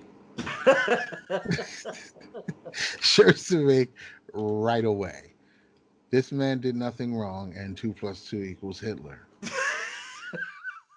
I like 2 plus 2 equals Hitler, man. It just feels, I don't know, it feels so perfectly. It shouldn't be triggering, but I feel like it's gonna have a lot of questions. Dude, I wore my cult leader shirt in public. I mean, I wear it a lot, but I was wearing it recently, and this woman walked past me in the grocery store, and you could see like she looked down and she read the shirt, and then she looked up at me and made eye contact, and then she looked back down at the shirt, and she looked disgusted.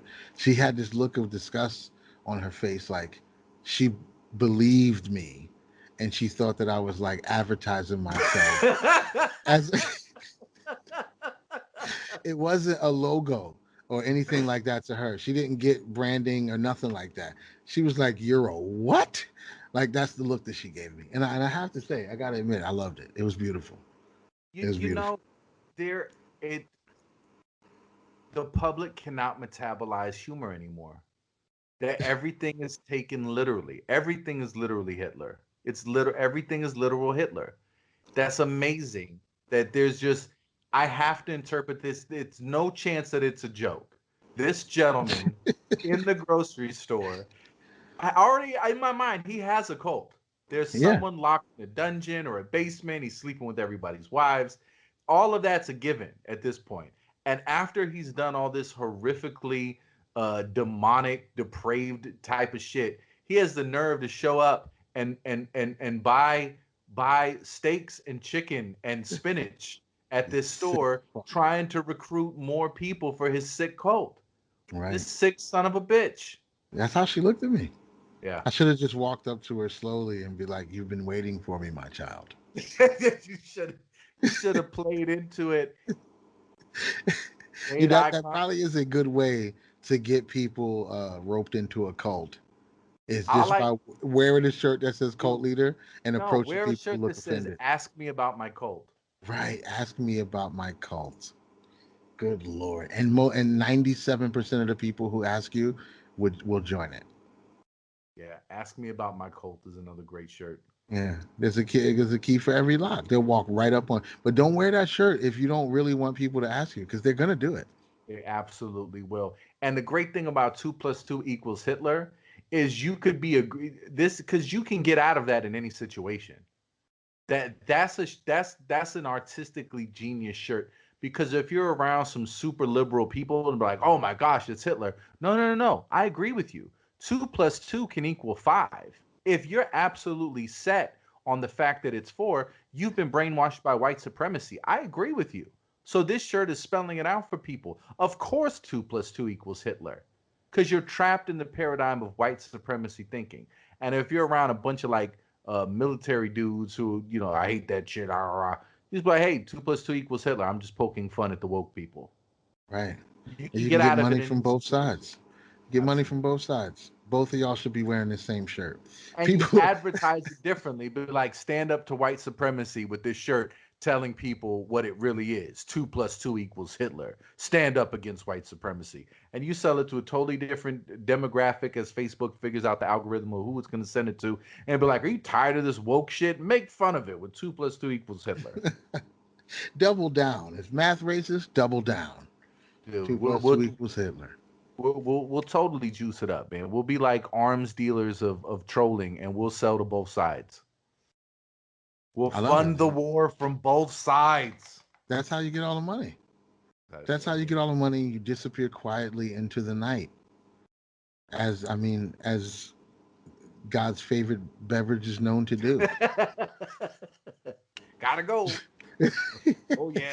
I see you two are having some type of conflict. I'll take this I'll take this opportunity to skulk away quietly. But perhaps I could interest you in some sort of shirt or paraphernalia that expresses your discontent for the other faction over there. Right. I actually got one in red and one in blue. It It says the just same so shit. happens. I love it. Yeah, the wider your demographic can be, even if they have disagreements at fundamental levels. If you can find shit that'll rope them both in because they think that the t-shirt design or whatever it is, they think it's in their favor. Both sides think it's in their favor. That's the magic recipe right there. And then you get the people who just want to troll everybody. That's where the "this man did nothing wrong" shirt comes in. They just want to troll everybody. Like fuck it. Because there's gonna be some people who really don't know who that man is. They're just gonna see that mustache and be like, "Wait a minute," and then there's the phrase "did nothing wrong." It's already, it's already because of the internet and memes and shit. It's already attached to that shit anyway. This man did nothing wrong. And then Yeah, if you get approached about some shit, it's like, I can't believe I'm like, he did nothing wrong. Yeah, Charlie Chaplin? Yeah, he did nothing wrong. What the fuck did Charlie Chaplin do? What the fuck is your problem? this guy hates Charlie Chaplin. Just Just draw attention to it. Hey, everybody, this this guy guy fucking hates hates. Charlie Chaplin for no What did, reason. what did Charlie Chaplin ever do to you? Yeah, dude, I'm telling you. That's my next shirt. We just got to feel okay. So I'm gonna get a new, what do you call it? One of those Teespring accounts. I'm gonna get one of those third-party T-shirt accounts, and I'm gonna make a couple troll ass shirts and see if I can sell a few. I like this. I like the idea of getting people to spend their money on goofy shit. Yeah. Because when you try to be too serious and you try to come up with some product to save the world, that's gonna take a lot of time and a lot of money. But the guy who stayed up all night watching the news and found out at 1 o'clock in the morning or some shit like that Osama bin Laden had got killed. The motherfucker put T-shirts online that he didn't even make yet. He just mocked them shits up with a picture of Osama bin Laden and a crosshairs on his head, and it said "We got him," and he put it online. And within 24 hours, he sold $11,000 worth of T-shirts. because he said, "Fuck it, yo." I know somebody's gonna want these T-shirts, and that's not even. I don't even know how much he made over the course of the next few weeks when he actually got the shirts made, start shipping them, and everything else. But he made $11,000 by the next day because he was smart enough to catch on to something and exploit. And I don't even know that he may not have even given a fuck about what happened in the military, or he may not have cared about any of that, but he saw an opportunity. I like that shit, bro. He wasn't trying to do nothing impactful. He was like, I bet y'all gonna want some "We Killed This Guy" shirts. You got to diversify your portfolio. You got to Mm-hmm. have some, I'm going to bend the future when I leave the planet a little bit more righteously. This is the energy and things that I'll do to, you know, there's a time and place for that. There's an allocation to be made for that. But, you know, if you could sell some bullshit t-shirts right out of, you know, quick fast to help fund that, there's nothing wrong with that. Yeah, There's nothing wrong with that. No reason to feel bad about that. extract the Sell it. wealth. Extract the wealth, bro. That's how you do it. I like this idea, and I'm pretty No, sure I got a whole bunch of more trolling shit I could think of too. If I just go back through, if I go back through these characters and some of these episodes, I'm pretty sure I'll find a handful of T-shirts that'll work pretty good. I don't know. I have a lot of hate for Nike and Apple. I feel like they're the biggest hypocritical offenders. And it's not because they're alone in their fuckery, right? There's a lot of companies that are so much more smaller than them that they get their product to market in much the same way. So they're Right. not you know exclusively evil, but it's the fact that their products are so trendy and so beloved by people that do a lot of this moralizing. And then as organizations, they've advertised along those moralizing lines Yeah. as if they're righteous, as if their product represents righteous. So I feel like a particular disdain in my heart to drum up outrage against them. I feel like that's a righteous thing. So I don't know, maybe like a shirt like no Nike, no Apple, no slavery. Mm. That yeah, that's powerful. That's gonna piss some people off because they just not because of the slavery, but because they like Nike and Apple. It's like, wait a minute, why are you putting my favorite brands on a shirt with the word slavery? Yeah, that'll piss Right. some people off immediately. And you can have like the no is like all, you know, in the same font all the way down as you like no Nike, have the little icon, you know, the swoosh, no Apple, have the little um the apple with the, you know, bite out of it, and then no slavery and have like, you know, little fists with the shackles, like Yeah, an icon for it. Like I think there'd be a dope way to make that simple and like it's a quick message that's it's super divisive, it's polarizing, and it is and it kind of it does make you feel bad because you're immediately associating all three of those things together. Two things that you absolutely love, one thing that you at least publicly absolutely despise, but all three are absolutely integrated in ways where they can't be unraveled one from the other.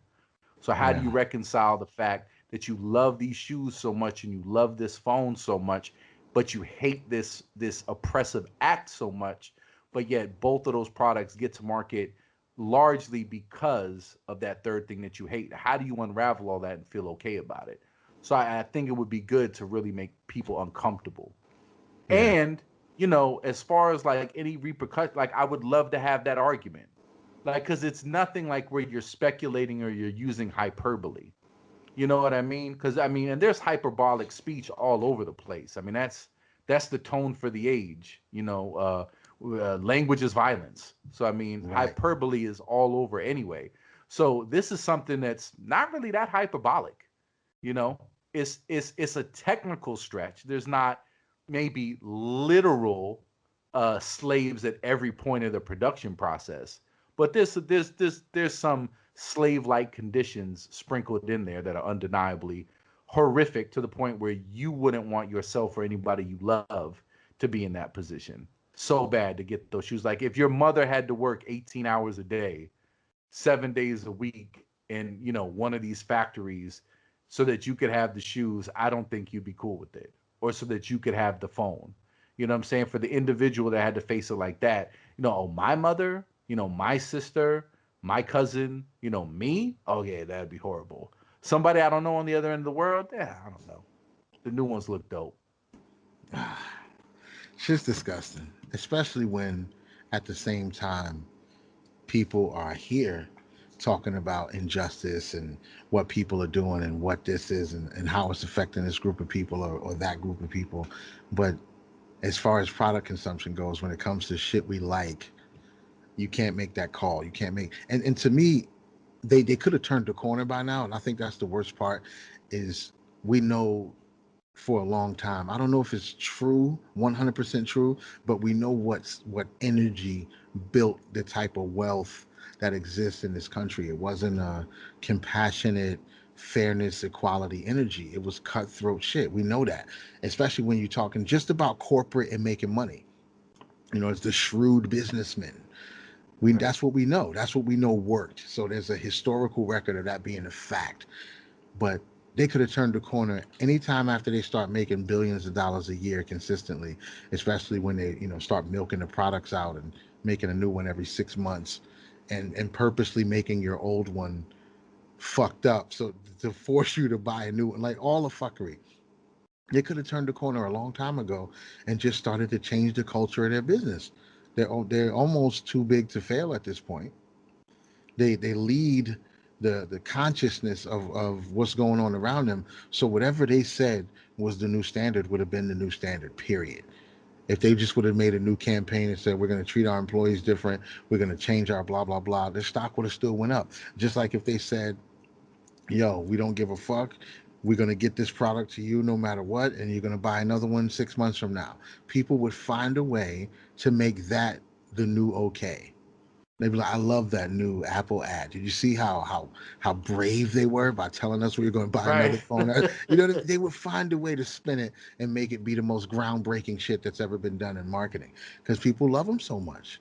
They just love their shit. And I don't know. I guess, it works itself out one way or the other. They're going to have to be confronted with it sooner or later, but it's not going to be.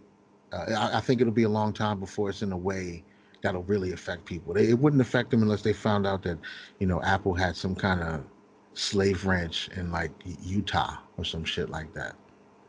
If it was here in America and they had he had kidnapped kids working in the factory or some shit like that, that might bring their stock price down a little bit. But you can have a live stream of the Nike factory that was put up so you can watch children be disrespected and fucking forced to work for hours on end for pennies a week and shit like that. And that would become the new pipeline to seeing the new shoes that's getting made. Dude, you People could would have a completely ignore it. you could have a commercial where you see the silhouette of a kid sitting at a bench tying up fixing up a shoe and a dude with a whip behind him and he swings the whip and the whip cracks on his back and makes the little swoosh sign and then the camera pans out and it becomes like the insignia, just do it, and their sales wouldn't go down even a little bit. Yeah, I don't think they so. they could incorporate it into their campaigns and it would be fine. That's what I really think. I don't know. I'm gonna have to talk to a lawyer to see what the legal ramifications could be. Because if it's as long as you identify it in some capacity as parody, you have free reign. There's nothing, and they've fought that out in court um number of times, and precedent is set. Like if it's parody, you are good. So like I would be really interested in like making fake commercials for Apple and Nike where you really just lay out who they are for real in the commercial. And it's so odious and it's so offensive and it's so horrifically over the top. Like cuz I can visualize that in my head of seeing like the little silhouette, just like the Jordan Jumpman. You know what I Right. mean? Like had that iconic signature, but instead it's just a dude with a whip and a kid at a little workstation, and and it's the same like silhouette, that clean design, and then the shape of the whip cracking back, it kind of forms the little swoosh, and then it like blend, it like fades in or zooms in to reveal itself, and then it just pops up. Just do it. like to just Wow. advertise, like give them free advertising in a way that's like you're still advertising them, but you're advertising them in a way that's a million times more honest and incredibly offensive. But if the outrage is, hey, you're making our brand look bad with these commercials. Oh, our fake parody commercial is making you look bad, not the actual slavery. Okay, Yeah, like it's not the make that slavery. argument publicly. I'm totally. I'm dying to have that argument. They I'm just be like, dying to have to defend that. you call it slavery. We call it the lengths we're willing to go to provide you with the products you love. And then we get a standing ovation. They would get a standing ovation if they said that at one of those E3 or whatever they do to release all their new products and shit like that. If they said that in the room, if they showed footage of child slavery and said these are the lengths that we're willing to go to get you the products you love, I feel like the people in the room would stand up and clap. I think that's the world we live in, straight up. And when it comes to Nike or something like that, and like you said, Nike, Apple, there's nothing that they could do at this point, I think, to change people's willingness to follow and buy their products. I don't think they could do anything wrong.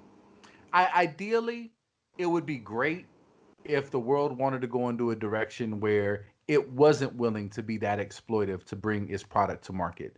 Um, that may be a little ambitious, right? To actually bring into fruition in our lifetime, right?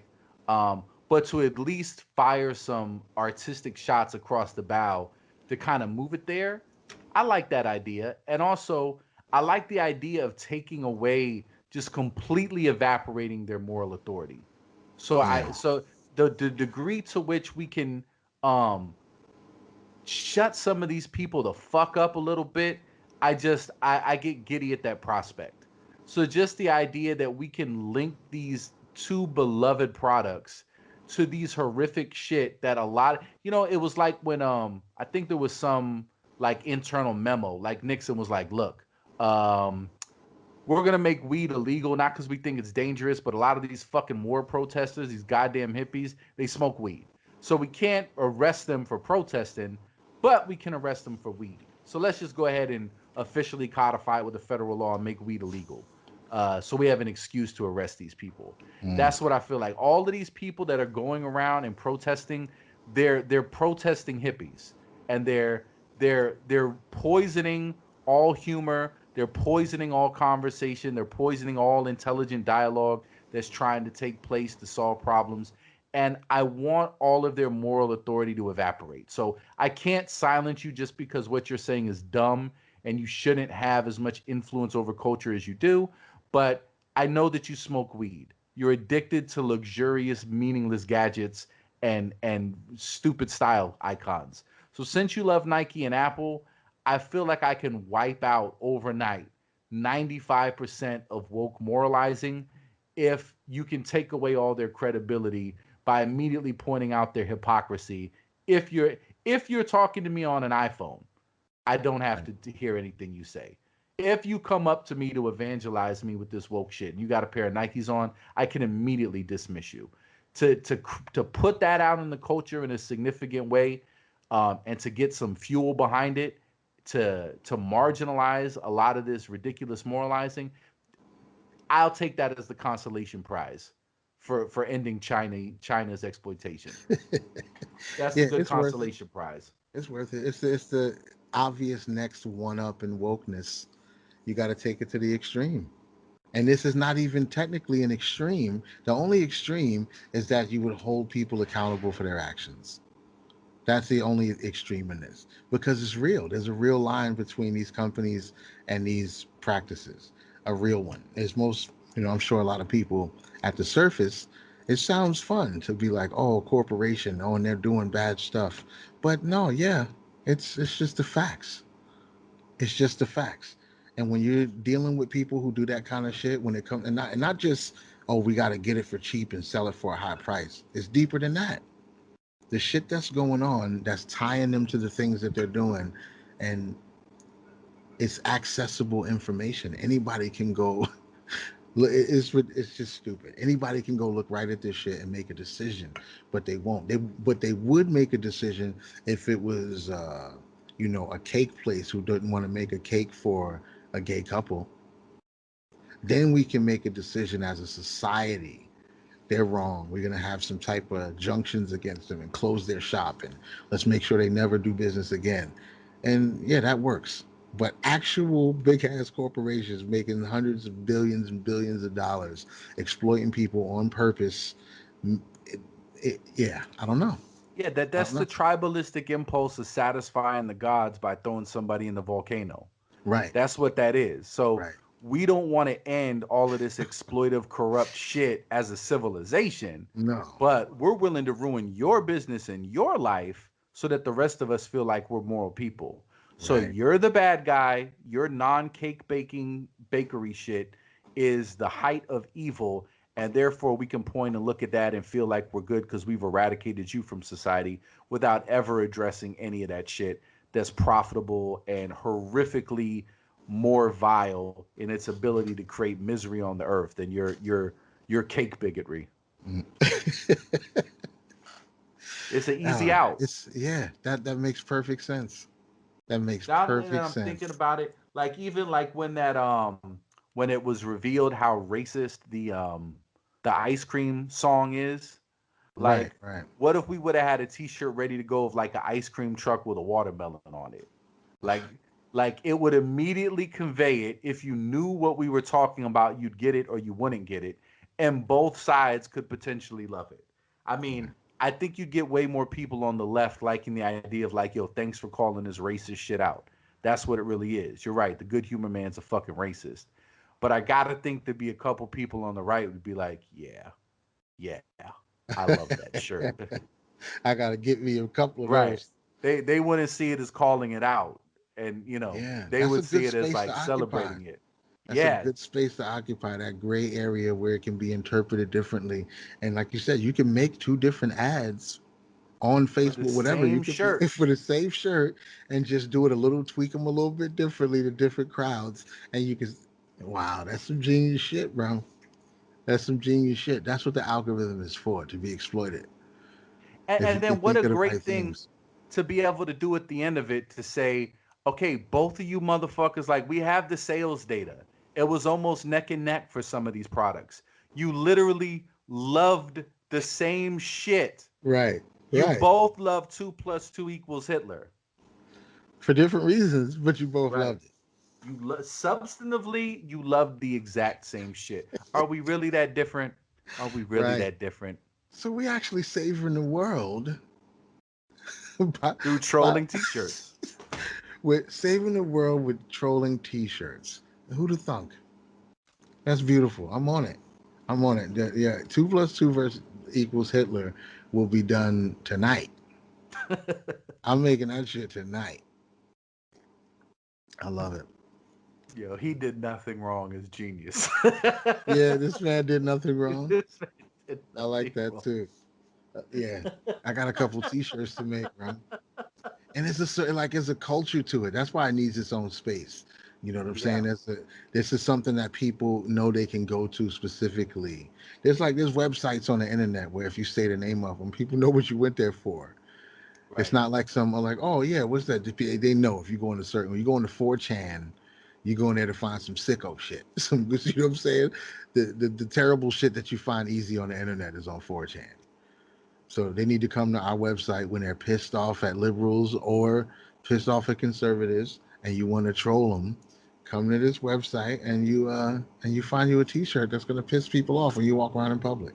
I love it. I saw a woman wearing a shirt the other day that said, "Don't 5 things you don't mess with," and it had a big American flag on the back of the shirt too. 5 things you don't mess with. It was like friends, guns, Bible, something like that. I don't know. It was something like that. Friends, guns, Bible, and some other shit. And her whole attitude, like her whole energy was almost confrontational. Like I felt like when people, it's like seeing somebody wearing a MAGA hat. They make this weird eye Absolutely. contact with you and they're like, yeah, yeah, you don't like it? What do you want to say something? They know what they're doing. They know what they're doing. And those people seem like I feel like they got revenue that I need to take control of. Absolutely. Absolutely.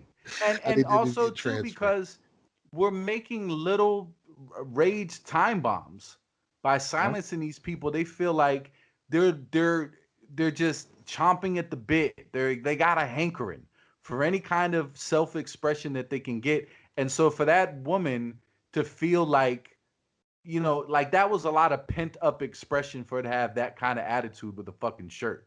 But you, Right. but I agree with you. The people, and I've seen a lot. I forget the one I saw. I saw one that was like a dude. He had like an acronym. It was like some pro Trump, pro America shirt, and it had said something very similar to that about the Bible and guns and things like that. And I feel like those people, like they're highly motivated now to have some kind of expression. And I can feel righteous as fuck about all of this shit because I honestly believe collectively what we've kind of over the body of work of this last year's experiment, we have absolutely ran the gambit as being the most objective, reasonably reasonable people in search of some kind of rational truth. I would go so far as to say in the entire universe. I'm that confident in what we've done because anybody who would think what like so if you just like the woke bashing, right, and you're like, oh yeah, I like these guys because they boast, they're one of us because they bash that woke shit. Okay, we've immediately lost those people's full allegiance when they hear the Yakub shit and Right. the white people licking ice cream cones with their dogs. Like we've sufficiently offended them, and it's like, look, we're not trying to pick a side. We're just trying to whatever's reasonable. When this side's right about this, we'll say, okay, we think that's right. When this side's wrong about that, we'll say we think. But it's the most honest thing. It's there's nobody with a cultural gun to either one of our heads that say you have to agree with this. And so I think organically we've come up with the most honest shit that's not really like gunning for, like everybody's trying to identify themselves in order to get an audience to be hardcore one thing or the other and then Right. just speak to that. So I think one of the advantages we're going to have in the long term is we will never have to do like any kind of fucking tap dancing or catering to any kind of shit like to where we would ever resent our audience. Like right out of the gate, you got offended and you got everything that we had front loaded. And if you thought, well, they were making fun of, white people in Yakub and all of this other shit, and they were saying Nick Cannon wasn't that bad, right? But then you could go in there and there's plenty of shit was like, yeah, FBI statistics, yeah, there's a lot of crime in the hood, yeah, the news is lying about this, and then you immediately lose those people. So the people Hey. that like the fact that we triggered some shit from the other side, and they're like, oh yeah, no, they're on the woke shit. Clearly, these are some conscious dudes. It's like, yeah, we lost you with the woke effects. We offended you. So, He pissed you us know, off. Yeah, stick around. Stick around. You keep shaving people off. Eventually, the people that are left, the core people, will understand what's happening. You shaving off all the bullshit. It's a whole bunch of shit that we don't even need to be dealing with that we're getting hung up on. We could be moving past that shit super easy. Super and easy. and what a great way to cultivate that much needed, like, look, I'm not trying to suck dick of either political spectrum. We can have opinions, but there's no reason to be married to any of this shit in such a way where it's like, more of this tribalistic shit. I really feel good about. I know we've said a lot of offensive shit. uh A little bit. not all of it into, yeah, but it's, I can honestly stand by the fact that there's nothing in this whole history of this shit that's been remotely close to anything hateful. there, Right. there there's a lot of shit talk. There's absolutely no fucking hate speech. However you want to define that shit and how whatever liberties you want to take with that definition, there's nothing in any of this shit that we've gone over that's remotely hateful. And for every time you could find one point on one side to say we cater to this side, or we favor this or that, you can find something that's the polar opposite. You know what I'm saying? Yeah. Somewhere That's a somewhere sign throughout of the history. growth. That's a sign of real growth. It's real shit. It's real shit. I'm Yeah, trying to man. get. No, go No, go ahead. ahead. I was gonna say dual triggered t-shirts. Yeah, that's the perfect Dual place. triggering t-shirts. It's a perfect place to be. It's only right. With all the spaces we've successfully moved through, trying to figure all of this shit out, it's only right that we find that perfect vein right in the middle, and neither one of them have to know that they're buying the same shirt. Right. it, it won't be it won't be any real like so the marketing will go out to different people, but once they get to the website is neutral. The website will be neutral. We're not going to show both sides on there. I think it'll be perfect because everybody wants to troll. That's the commonality between both sides. Not even both sides, all sides. That's the commonality. Everybody kind of wants to troll a little bit. And if you could take advantage of that need to troll and piss the other side off, yeah, that's where the real money is. I mean, you can always double down on and choose a side. If there is a side to choose, I think yeah, everything is everything, bro. For the sake of revenue, I'm like people run from the term grifter. I have no problem with that.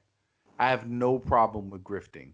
Not in the sense of misleading or misrepresenting any beliefs, but for the sake of making money catering. Anybody that has a fucking job, if you hold a job, you're catering to the demands of your employer, whether you like them or not. That's the point of having a job. If you're going to manufacture a product, I'm fine with that. As long as we have intellectual and rational freedom to be independent thinkers and speak freely, right? As long as that, then I think there's a huge amount of authenticity there that I personally wouldn't be at all uncomfortable. Um, I want to say betraying that authenticity. The authenticity is always there, but to say, okay, well, you guys had this vision and you're making these neutral shirts, and I can totally get behind that, and it is kind of a troll on both sides and pointing out the absurdity of all this tribalistic shit and blah blah blah.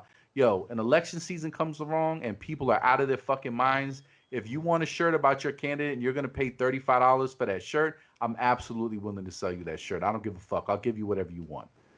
If Yeah. you're making $11,000 in one night, that's fine. I'm fine with giving people what they want for something as trivial as that. But if you want me to just pretend I'm gonna say some shit where I'm gonna agree with you, nah, nah.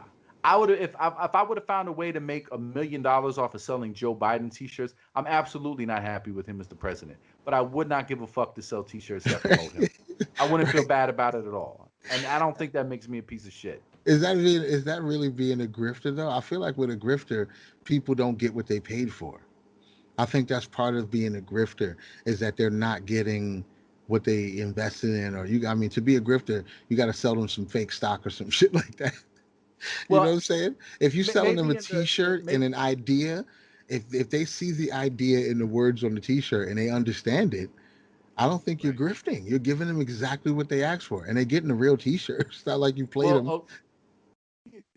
in the traditional sense, you're absolutely right about a grifter. But like in the social media space, where people use the term grifter with Candace Owens, like, oh, she don't really believe that. She's just telling people that want to hear her say that what they want to hear.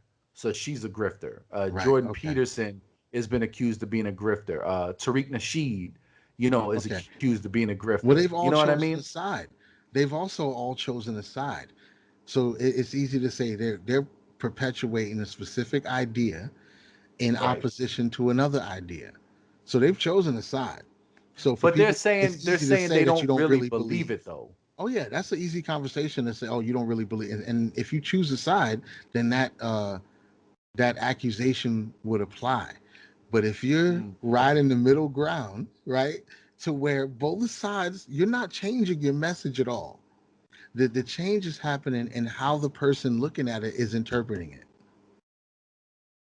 And I think that it gives us a lot of integrity to give honest opinions too, when there is no compulsion, like we're held hostage because we refuse to be fully associated with a side. I think there's a wisdom in that. So if I say, okay, well, between Biden and Trump, I thought Trump was the better choice based on this, and reason. That don't mean I agree with Trump supporters on absolutely everything, or there's not a whole bunch of things I could criticize about them and about Trump. Like, I'm giving you my honest opinion. I'm not telling you what you need to think or what you need to believe, or telling you that if you agreed with Joe Biden or you voted for Joe Biden, now I gotta hate you. I'm not on that. Um, I'm not down for that kind of energy. You know what I'm saying? But I feel Right. like the only way that we can combat a lot of this like intellectual hostage taking is just to be, yo, this is what I think. This is what I really think. And sometimes it's gonna line up with what you want to hear, and sometimes it's not going to.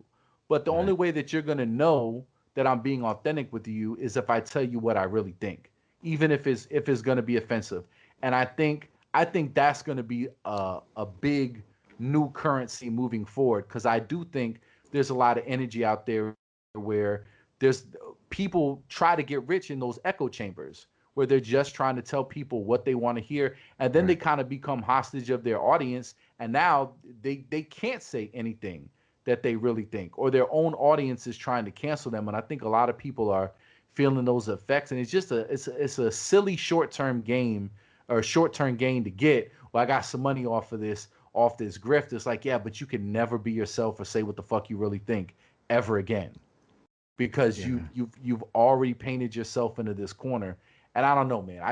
I feel like this deep rebellious impulse to shake off any of that shit. Not like just to be a contrarian for the sake of being a contrarian, but when like everybody is like, yo, we gotta do this or we gotta think this. It sparks something up in me. I'm like, I don't know. I don't know that we all got to do that. I don't know. Yeah. I'm not convinced. Yeah. I'm not with it. I'm not with it. I'm not going with that shit. I'm gonna stick to exactly what we've been doing. I think this shit is perfect, and obviously with the developments that's been happening lately, this shit is walking us right about to be a fortune in offense mining. We're gonna be just trigger mining. We're gonna have a fucking $1 billion trigger factory. That's all we make. We don't make the whole gun. We don't make the bullets. We just make the triggers. That's all we do, and hand and them out to people. and I feel totally okay about that. If we have a product that is motivational, self-help, stop fucking with tribalism, stop fucking with hate and anger and all of these negative things that are ultimately preventing you from growing into the best you. I think that's an incredibly helpful tool. It's a beautiful use of energy to invest that into people's lives. And I think ultimately everybody getting more and more in that vein of thinking, whether they do it via anything we put out or some other avenue, that's good for the world. And I applaud it. And I think that that's a good thing. So I don't feel any qualms if that kind of energy and effort is being put into putting something like that out there that's positive. And then also, there's some super offensive cartoons. And also, there's some super offensive t shirts. Because I think when you talk about what the reality and what the substantive things is, like, yeah, there's it's all love, it's all peace, is there's no hate about it. But I live in a world that is basically channeling all of those negative things for energy, and I have to make a living in this world.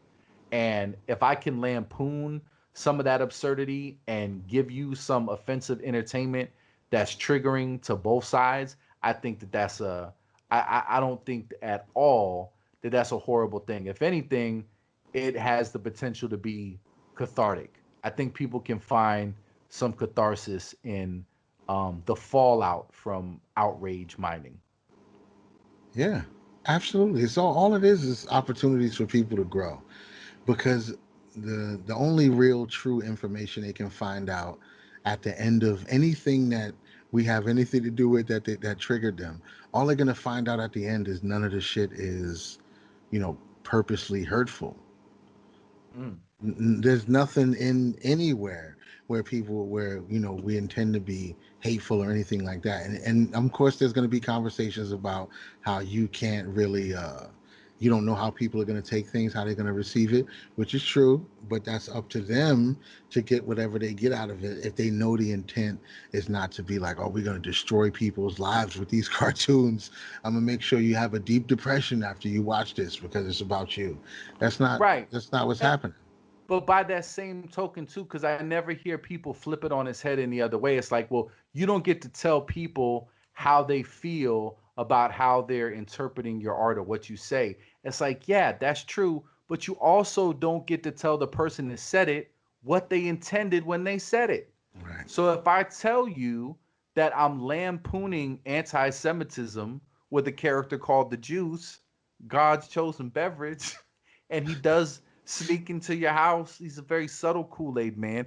If I tell you that those characteristics, oh well, that's anti-Semitic. You know clearly you're alluding to the Jews. Clearly that's what you're doing. Well, I'm telling you, I'm making fun of all of those conspiracy theories that are attached to anti-Semitism and making a character that embodies it because it's funny to make fun of the absurdity of some of that shit. And yeah, some people will see it and they'll be like, "Good, he needs to make fun of the Jews. They're destroying everything."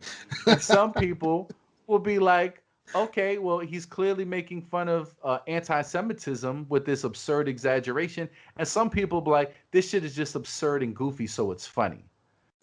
But it's like if you as the interpreter of the art are allowed to be offended by it, okay, that's absolutely 100% accurate. You're right. Nobody gets to tell you what should or shouldn't offend you. But by that same token, you can't say because you were offended by something that this is why the person crafted it. He was just trying to be as outrageous as possible and hurt people's feelings. He really wanted people to relive the horrors of the Holocaust with that joke. That's what he wanted to do. Nah, you don't get to say that. You don't get to Yeah. do that. I You get mean, to ask the person, "Hey, what did you mean by this? Why did you come up with this? What was your intention with that?" And then let them explain. And again, if Family Guy and South Park are still on the air, I right. mean, obviously you could be Exactly. grandfathered in to where it's like it's such an institution that they don't even try to fuck with it to take it down Right. because they've already drawn the line in the sand. Yep, we're trying to be funny. We don't give a fuck. There ain't shit that you could tell me. I love it. Next. Yeah. They're perfect examples. They're perfect examples because they don't give a shit about nothing. And like I said again, that's that middle ground thing. You can't really pick who like okay, who do they dislike on South Park? Just as a culture of South Park, who do they dislike the most? There's no way you can tell by watching those episodes. And anybody who feels offended, I guarantee you can get 50, 60, 100 different people to be offended by different episodes for their specific subgroup of humanity. But all of them are going to be offended about separate shit, which shows you that they haven't chosen a side. Everybody gets it equally. Anything is worthy of being made fun of, and I think that's how you protect yourself. When you start to put too much of your if you start leaning too much one way or the other, and you draw your line in the sand, that's when you open yourself up to more criticism. But if you just give it to everybody all the way around, that's how you're foolproof. That's how And I you make think a it's I think it's 30-year the most righteous franchise. way to be. Yeah, yeah. That's what I used to love about Carlin too. And sometimes I find myself quoting Carlin like he's the Bible. Like he left so much fucking genius behind. When you were saying, and I forgot to touch on, I wanted to pull one of his quotes when you were talking about how the energy with which a lot of wealth has been created. Like, yeah, they could change the direction of the machine anytime they wanted, but clearly they're cool with having it built on this energy and continue in that direction. I think it was on You Were All Diseased where he was like, how businessmen are just complete pieces of shit is that they don't even trust each other. Like when they shake each other's hand, they're already assuming that this guy wants to fuck them as bad as they're trying to fuck them. He's like, that's why they have these long, elaborate contracts because they don't even trust each other. They got to get Mm. everything in writing and have really complicated language because they already go into the situation assuming, like, of course, this guy's trying to fuck me.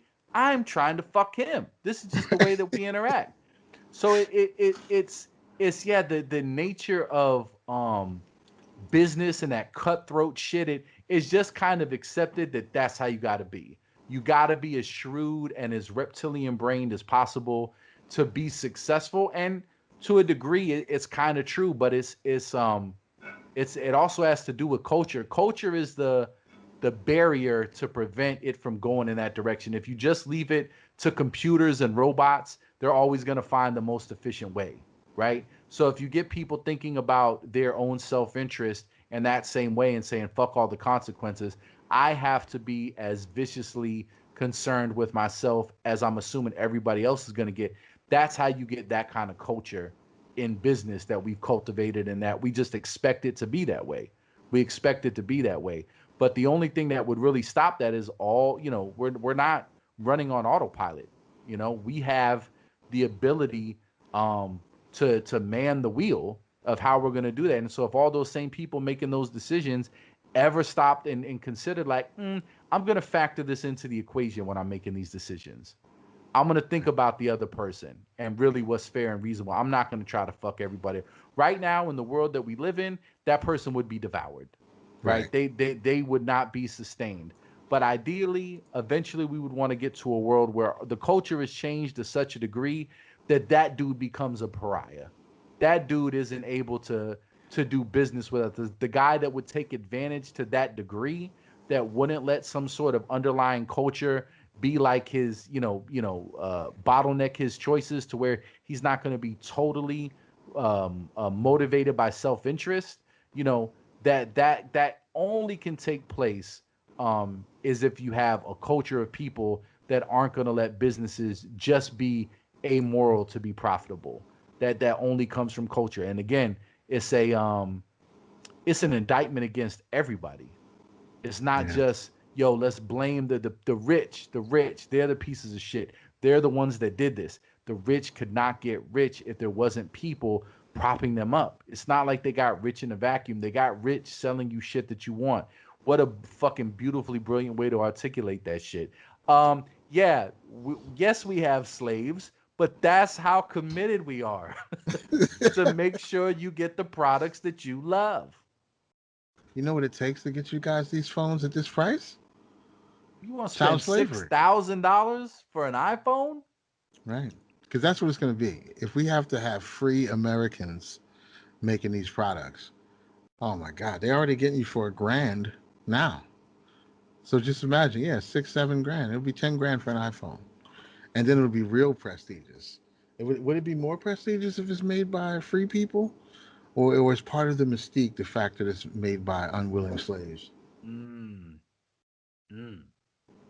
Maybe that's what all this is. It's um, an elaborate web of like international um subterfuge or whatever. Like you can't get away with this shit in America, so we're gonna find some way using these international alliances so that we can still. It's not even about it's getting there cheaper. We just need some slave energy. We've told everybody we've put slavery over here, but if I'm being honest with you, when I'm picking up this cup of tea with my pinky finger and I take this sip, I want to be able to do it knowing that a slave fashioned this porcelain. It's just something about it that just makes it taste more delectable. Maybe that's it. Maybe the real conspiracy is we always have to have some kind of slave energy. We just have to. Wow, It just that's doesn't make horrible. it feel as decadent. That's horrible. That's horrible. We have to. People won't want it if they just know other regular people. Somebody just went to work and made this iPhone. You got like $15 an hour to make this thing. Now I got to pay $8,000. I don't like it. And how do you know you're better than anybody at that point? Right. Right. Like wouldn't you feel more like just think about it from like go back a couple thousand years and be a king or a pharaoh or some shit. Really you're not going to feel more powerful knowing that slaves had to carry out these tasks against their will so that you could have this decadence. Isn't there something so much more empowering about that thought to know that slaves did it for you? People did it Yeah. against their will. That's how much power you wield. That's how fucking important you are, America. That's how important you are, iPhone owner. That's how important you are. That's the level of decadence. It's not a phone made by free men. Yeah. Slaves made it, and that's why you're special.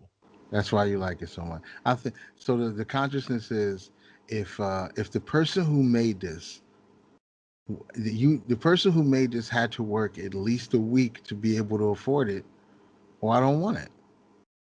I don't even know if I want the person who made this to be able to afford one. How about that? Yeah. That's the bottom line for all products. If the person who made it can afford it, we don't want it. Yeah, they have to, and just not afford, never be able to afford Right? it. They should never have one. They'll They should never never be have able to one. access it. Seeing it on the assembly line when they make it from you is as close as they'll ever get to it. That's it. That's That's as part of close as why I they'll ever like get it. to ownership. That's the feeling I like when I get in. That the people who made this can never have one.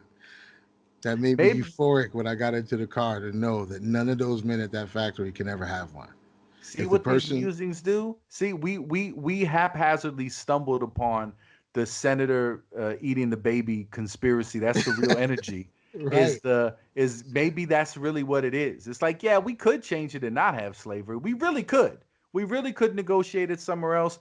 The stock price could go from 150 bucks to just 75 bucks a share. The CEO would go from making 30 million a year to just 7 million a year. Like we could cut the margins, pay more, use free people, but that's not what the cabal is for. The cabal is our dicks don't get hard unless there's some slave energy here. It's just there's nothing exciting about it if it wasn't crafted by someone that can afford it. I think we stumbled upon it. I think that might be it.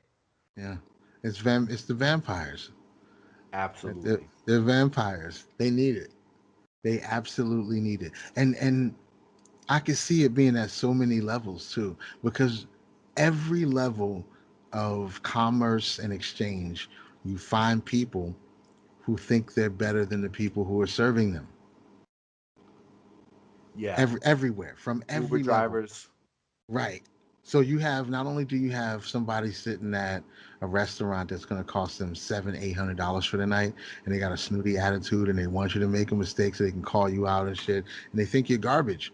I think they would feel, I think they would be disgusted if they came to that restaurant, say for the second time, and the person who served them last time was eating at a table next to them. They'd be like, "What the fuck is? Don't you work here?" He's like, "Yeah, I'm off today. I'm just, came by to have a steak." They're like, "Wait, you can fucking afford this? You work here and you can afford this? I'm leaving. I don't want it. I don't want it because you're a server. You serve me. You're not supposed to have the luxuries that I have." And if that's the case, is it even a luxury anymore? If the person who works at the Tesla factory can afford to drive a Tesla, somebody fucked up the books. Well, Somebody, that you can. That's oh more yeah. reasonable. But Yeah. see, that's what I'm saying, because he's obviously stumbled onto something that you can do things differently and still be Ah, successful. okay, I got you. So we that's what we need, more examples of people employing this alternative and still being successful, because we've had the shrewd cutthroat businessman, we had the shark for all this time, so we know that works. Now we're seeing the other side. We're seeing people talking about a whole different energy signature and still being super successful, still making smart decisions and investing and making good investments and shit like that. So it's not like all we ever knew was that up until this point, but in the last, few years, decades maybe, shit's been changing. So we have other examples. We have co-ops all over the world doing great, where everybody gets stock shares and everybody, that shit's working.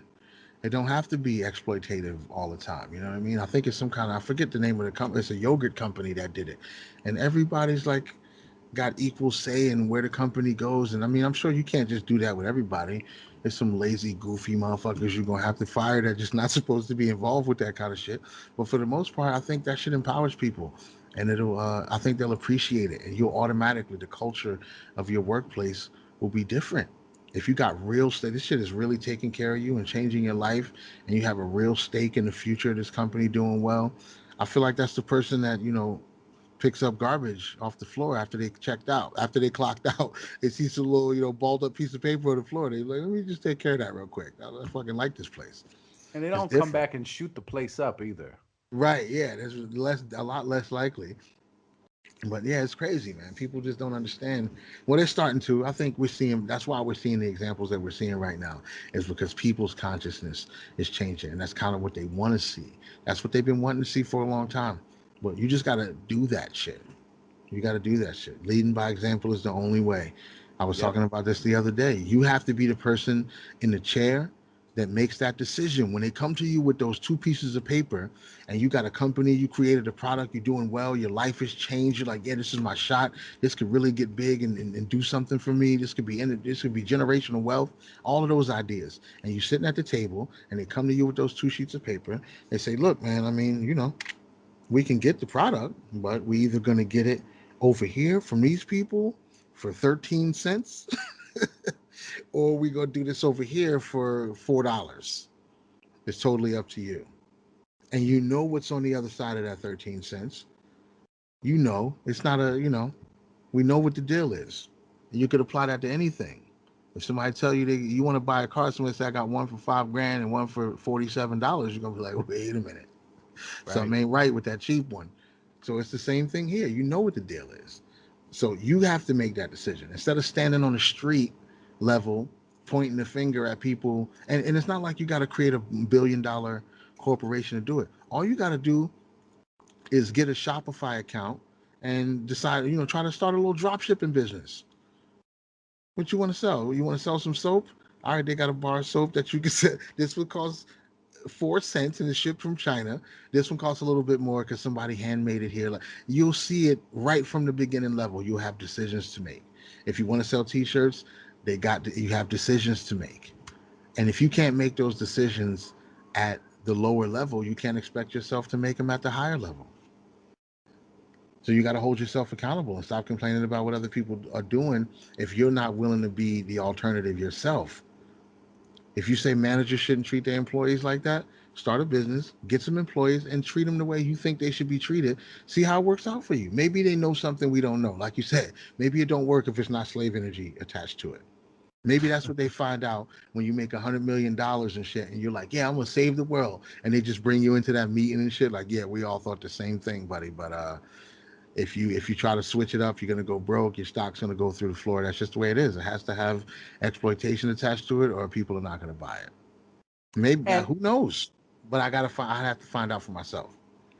you have to find out for yourself. And I would even say beyond, because that's a tall order for a lot of people. Hey, just start a business, or that's some good examples, like, just start something as simple as like a Shopify drop ship, and the choices that you'll have to make. Like, it is a lot harder when you're responsible for something and the rubber meets the road.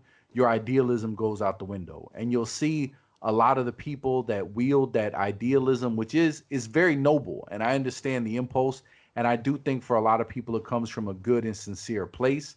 But when it comes to actually affecting change, it's like, okay, confront that idealism with the real demand to produce something, right? That's when it matters. It doesn't matter when it's just in your head, because that doesn't affect anything. Yeah. Like, to what degree can you integrate those morals and that idealism into real world situations?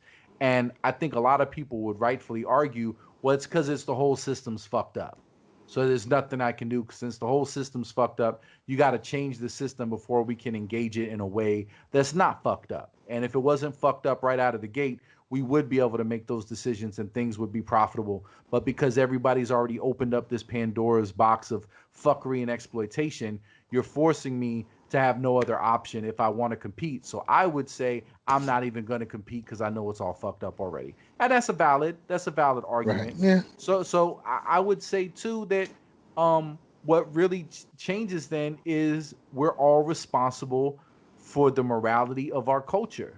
That's where all of us really have more of a vote about how things are done, because I know we've drilled this fucking point 1.5 trillion times over and over and over, but really none of these things that we say that we hate seeing in the world are profitable without people being consumers. That's Right. it. That's your real vote, your money.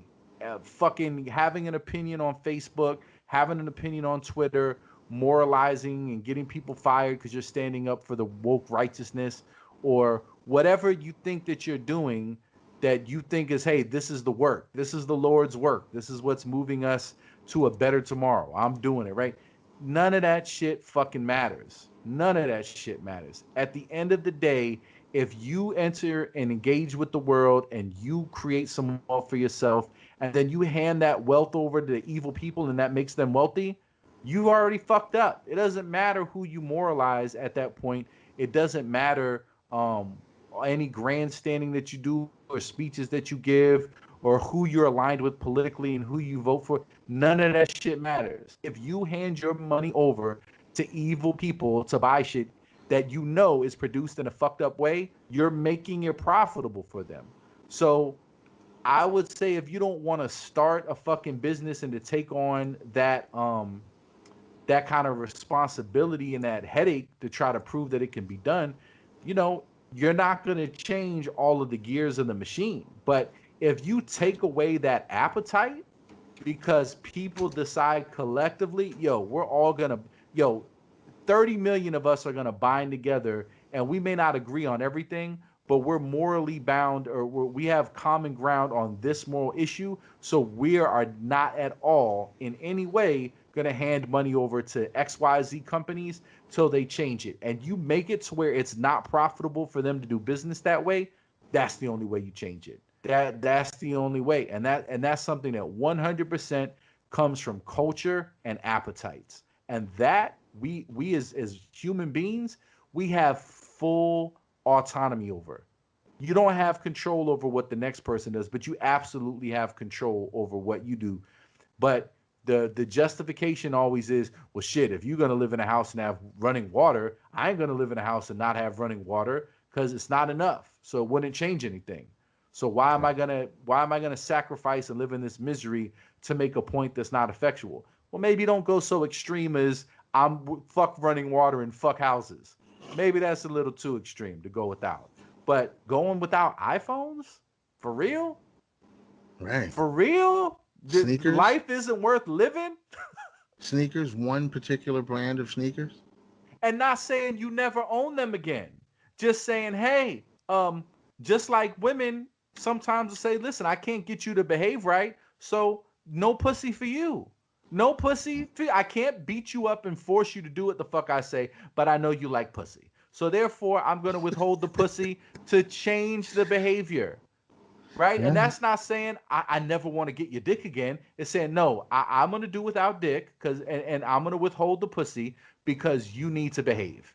And so if you said, listen, Nike, I'm not giving you my money pussy. You can't have my money pussy until you start acting right. Get rid of the slaves, pay the executives a little bit less, pay the workers a lot more. Yes, the share price is going to fall a lot. Maybe your earnings per share is not going to be as much. Yeah, but you know what? As a leader on the level that you're at, you may start changing the momentum for other places to follow suit. And and until there's enough financial hardship by enough people holding their money pussy on hostage until they act right, just doesn't happen. But yeah, don't say fuck it. No running water, no house. That's too extreme. But yeah, simple shit. Yeah, look. If Nabisco products were made on a slave plantation, I think people could do without Cheez-Its. I think people would say, I'm not going to eat Cheez-Its. All these Cheez-Its were made with slaves. I'll find a different snack Uh, cracker. I don't know. No? I don't know. Cheez-Its? I'm not sure, man. I don't know. Cheez-Its and wait, so they were made with slaves? Nilla wafers were made on a plantation in Haiti by real deal slavery is back slaves. They're working in the Nilla wafer mines 18 hours a day. A lot of them are dying and losing limbs to mine these Nilla wafers. Really, you don't think people would say, man, fuck banana pudding, at least for a couple months. I gotta make a statement. I'm not gonna have vanilla pudding because I guarantee you, if 50 million, fuck it, how many followers did Kim Kardashian have? Wasn't like 70 or 80 Oh, million or some yeah. stupid shit. Yeah, some crazy shit. Okay, if Kim Kardashian's followers, just Kim Kardashian, 70 million people said, yo, for the next 6 months, I will buy no Nike, I will buy no Apple products. And I'm not saying I'll never buy them again, but for the next 6 months or a year, I want to send them a message that I want them to start getting the ball rolling on changing their business practices. That would absolutely have a tremendous fucking effect. Yeah. More than fucking raiding the Capitol, more than fucking getting outraged about the Gucci sweater that looks like a Sambo face, more than any of the other shit that all this energy is being invested into, so we can all just hate each other till the fucking end of time. You would do infinitely more just to say, you know what, this is an evil in the world. I'm gonna do without shit. I mean, you know all the fucking shit people in history did without to make a point. I think didn't Mahatma Gandhi like not eat for like 2 months or some stupid shit Yeah, some goofy shit like that. But just to prove a point? And I'm not right, gonna eat anything. right. He did without food. You No food. You motherfuckers don't get it, you die. and people out here drawing their line for a new pair of sneakers. And I know I sound like I'm picking on Nike because I keep saying sneakers, but it's just the frivolousness of something like a shoe. Like Absolutely. it's a shoe, bro. And I guess maybe because I'm not part of the whole like whatever they're called, those the sneaker Yeah. heads. I'm just not. I don't whatever. I wear I wear boots. I'm like a child of boot camp clique. I was raised on boot camp clique, bro. That's all I wear is boots. If you wear sneakers, I feel like you up to something. You're trying to get away quick or something. Like trying to climb shit. What are you doing? But yeah, I don't know, man. I don't have that culture where I grew up and they were like the best thing ever. And so it's like it's an emotional thing. And it's the same thing with Apple because it's expensive and Yeah. even though billions of people fucking have them, it's it's this high end piece of machinery that everybody and it's technically it's kind of it's definitely got some smooth design. They're smart as fuck, but it's not as ahead as far as power and functionality that everybody claims it is. They're not really ahead of the curve like that. It's a cell phone. Pretty much all of them work the same way. And if there's No, any functionality that that an Android or something like that has that Apple that or Android doesn't have that Apple does have, it's probably because Apple had an injunction on their ass and won't let them use it. It's not because of ingenuity or they're not clever enough. They be having lawsuits on motherfucker like, he has a slide bar on the face of his phone and we do slide bars, so he can't do slide bars. And the judge be like, nope, you can't do slide bars. And you're like, wait, what? This is just this is just interface. This is user interface. They're like, nope, can't have a slide bar. Apple's they're sick like that, bro. They get away with some wild shit. It don't make a lot of sense. Well, unless you just count, I'm sure the money that's being changed behind the scenes, allegedly, anyway. I don't know for sure, but I don't understand how you could go to some. You know how many websites use this? It's a user interface, bro. How else are you gonna move the screen? They have three little dots to show that there's three other screens, and we do that, so they can't do that. It's like this is just what it looks like. This is what these things look like. You didn't create that, and even if they had it before, and then Apple's the one who puts the patent on it, the judges still tell it's. It don't make no sense. It makes zero fucking sense. They're all the same. The cell phones are all the same right now, literally. for the Even most part, yeah. I yeah, mean, you got to give it to Apple because I mean, it is the way that they design it. There is just something sleek about it that it does just make it more desirable. I mean, without exception, you can't talk. I mean, I remember there was a time where people were making fun of the green bubbles. You fucking got green oh yeah, bubbles. yeah, yeah, You yeah. fucking Elitism, loser. cell phone Yeah, elitism. yeah, there's just some and it's not just the way that they've marketed, and you're right. My understanding, because I'm just not a tech geek like that where I give a fuck. Like I use my phone to figure out how to plant crops and buy stocks. That's all I do with my phone. I don't care about any of the other features. Can it animate my face in a text or none of that? I don't give a shit. But there was one point where my girl was kind of in charge of me, and I refuse to have a cell phone. I'm like, man, I went through this phase where I was like, nope, it's a fucking waste of money. I don't want to do it. You don't need to have access to me. I was really hardcore on this Ted Kaczynski shit, without the bombs. Just I'm not going forward with technology. So she made me have an iPhone so that she's like, look, stupid, I need to be able to call you. Like, so she got me an iPhone and made me have it. So it's like I was a kept man. Like, this is your phone. I own you, and I can see all the calls you make. This is the phone I need you to have.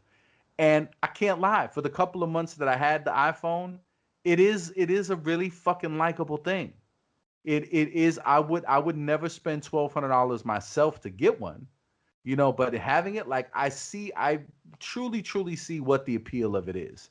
I do Right. get it, but it's nothing it's nothing that's so fundamentally necessary for my happiness or my sense of self-worth that I get it under any circumstances, and I don't care about, like, I could do without the smartphone. I would be fine checking my shit on the computer, because that's literally all I use my phone to check my stocks. That's it.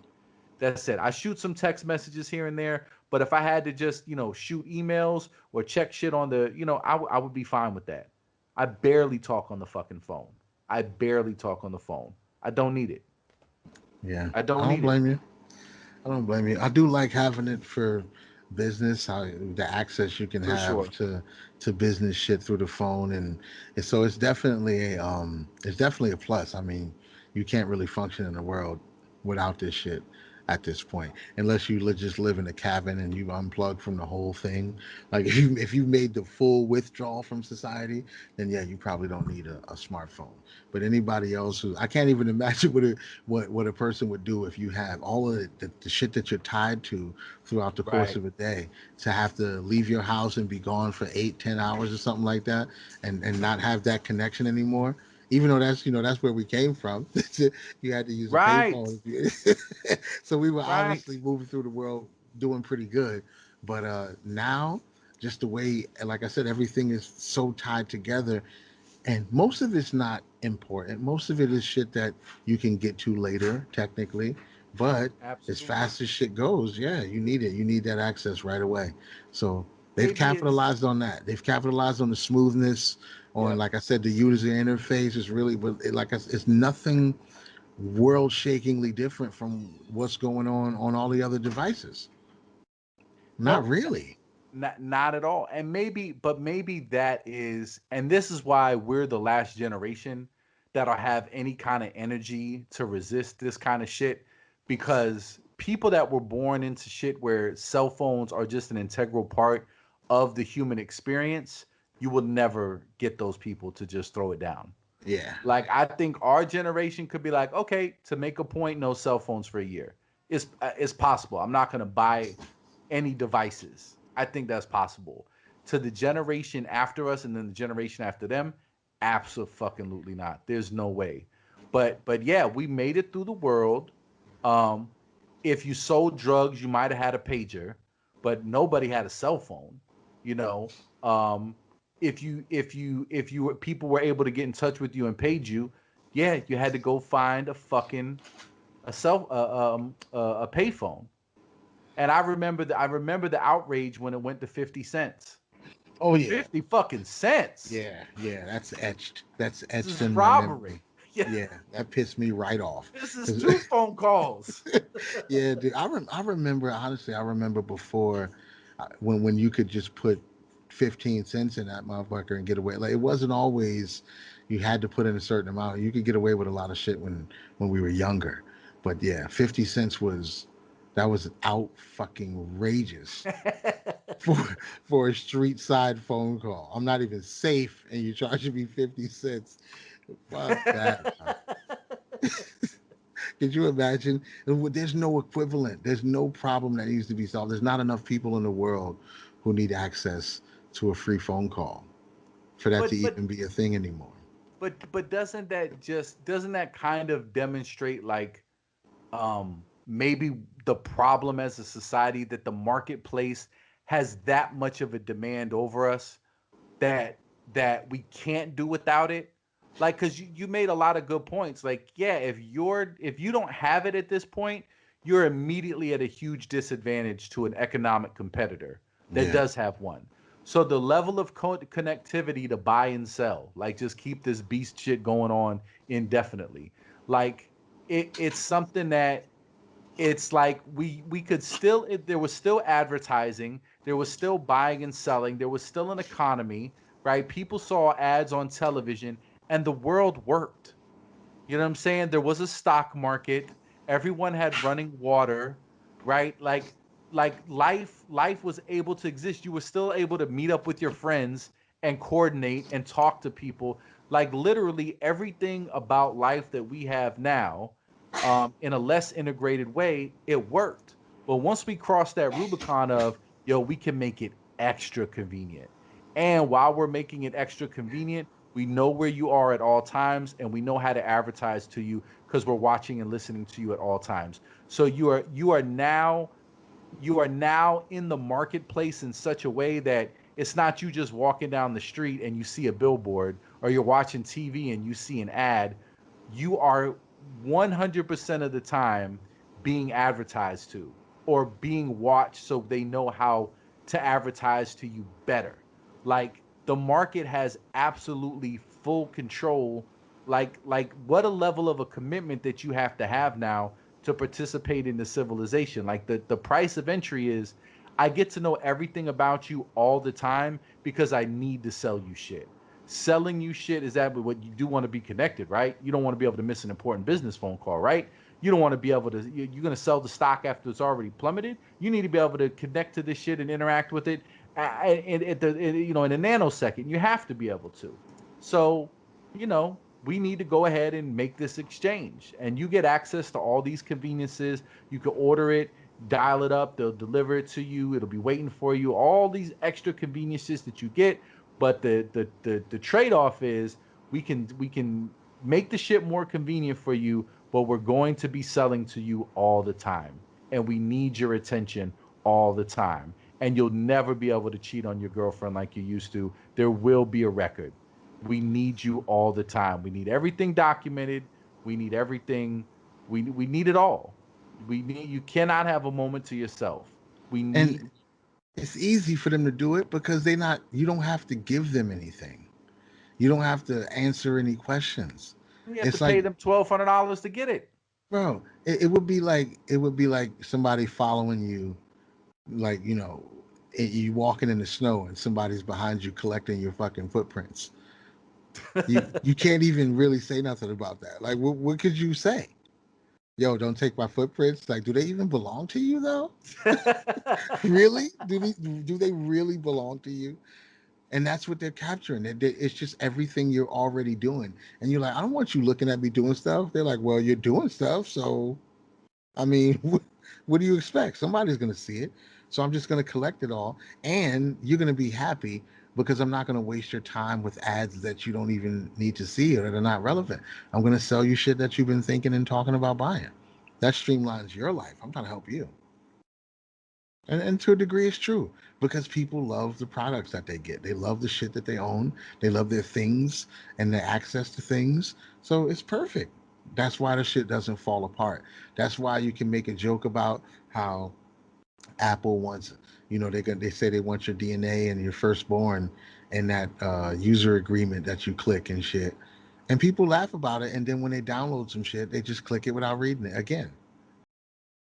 And they're gonna hold you accountable if you do some shit and be like, oh, I didn't know. They'd be like, well, it was in the terms of service and you clicked yes, I read it. Like, yo, that shit's like 40,000 words, but you clicked it. We So how assumed you come read it. how come you allow me to click it when the app knows? I mean, you could make it so I've seen some back in the day where you actually had to scroll to the bottom of Yes. the shit to Yes. actually click. They don't do that shit no more. They don't give a fuck. They know you're not reading it.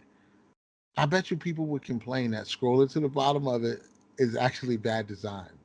It's like, you know what? I don't like that you forced me to lie. So to force me to go even further to lie, you're not making the lie easy for me. You just gotta let me click it and pretend I read it and it's fine. Like, Yeah, the yeah, you only one I ever read was the Netflix one. I read it and it was super interesting. And I read the Robin Hood one too. And on mm, Robinhood, it has a clause in there for like feline persons. what? I promise you. It has something like blah blah blah feline persons, and I've never been able to comprehend what are they talking about. Like, is this some sort of legal term? Is there another usage of felines that I was unaware of? Are they aware of some sort of human cat hybrids that haven't been revealed to the public, but Robinhood has insider information and knows as soon as they're revealed to the public, they're going to be on the trading platform, and they just want to have all their bases covered. Yeah, it's in their terms of service. Feline persons. I don't. Okay, well, I guess I shouldn't dig too much into that because that's No probably idea going to what they're confuse talking. me. Yeah, it's just going to confuse me. I don't know, dude. And it's really just a fancy way of saying we're going to arbitration. You're never allowed to sue us, and you're agreeing to never allowed to be able to sue us by utilizing it, and don't give away our shit. It's just, and again, it's a testament to the rapey mindset of savvy business people. Is you're already assuming everybody's gonna fuck you because that's just the perspective you're coming from.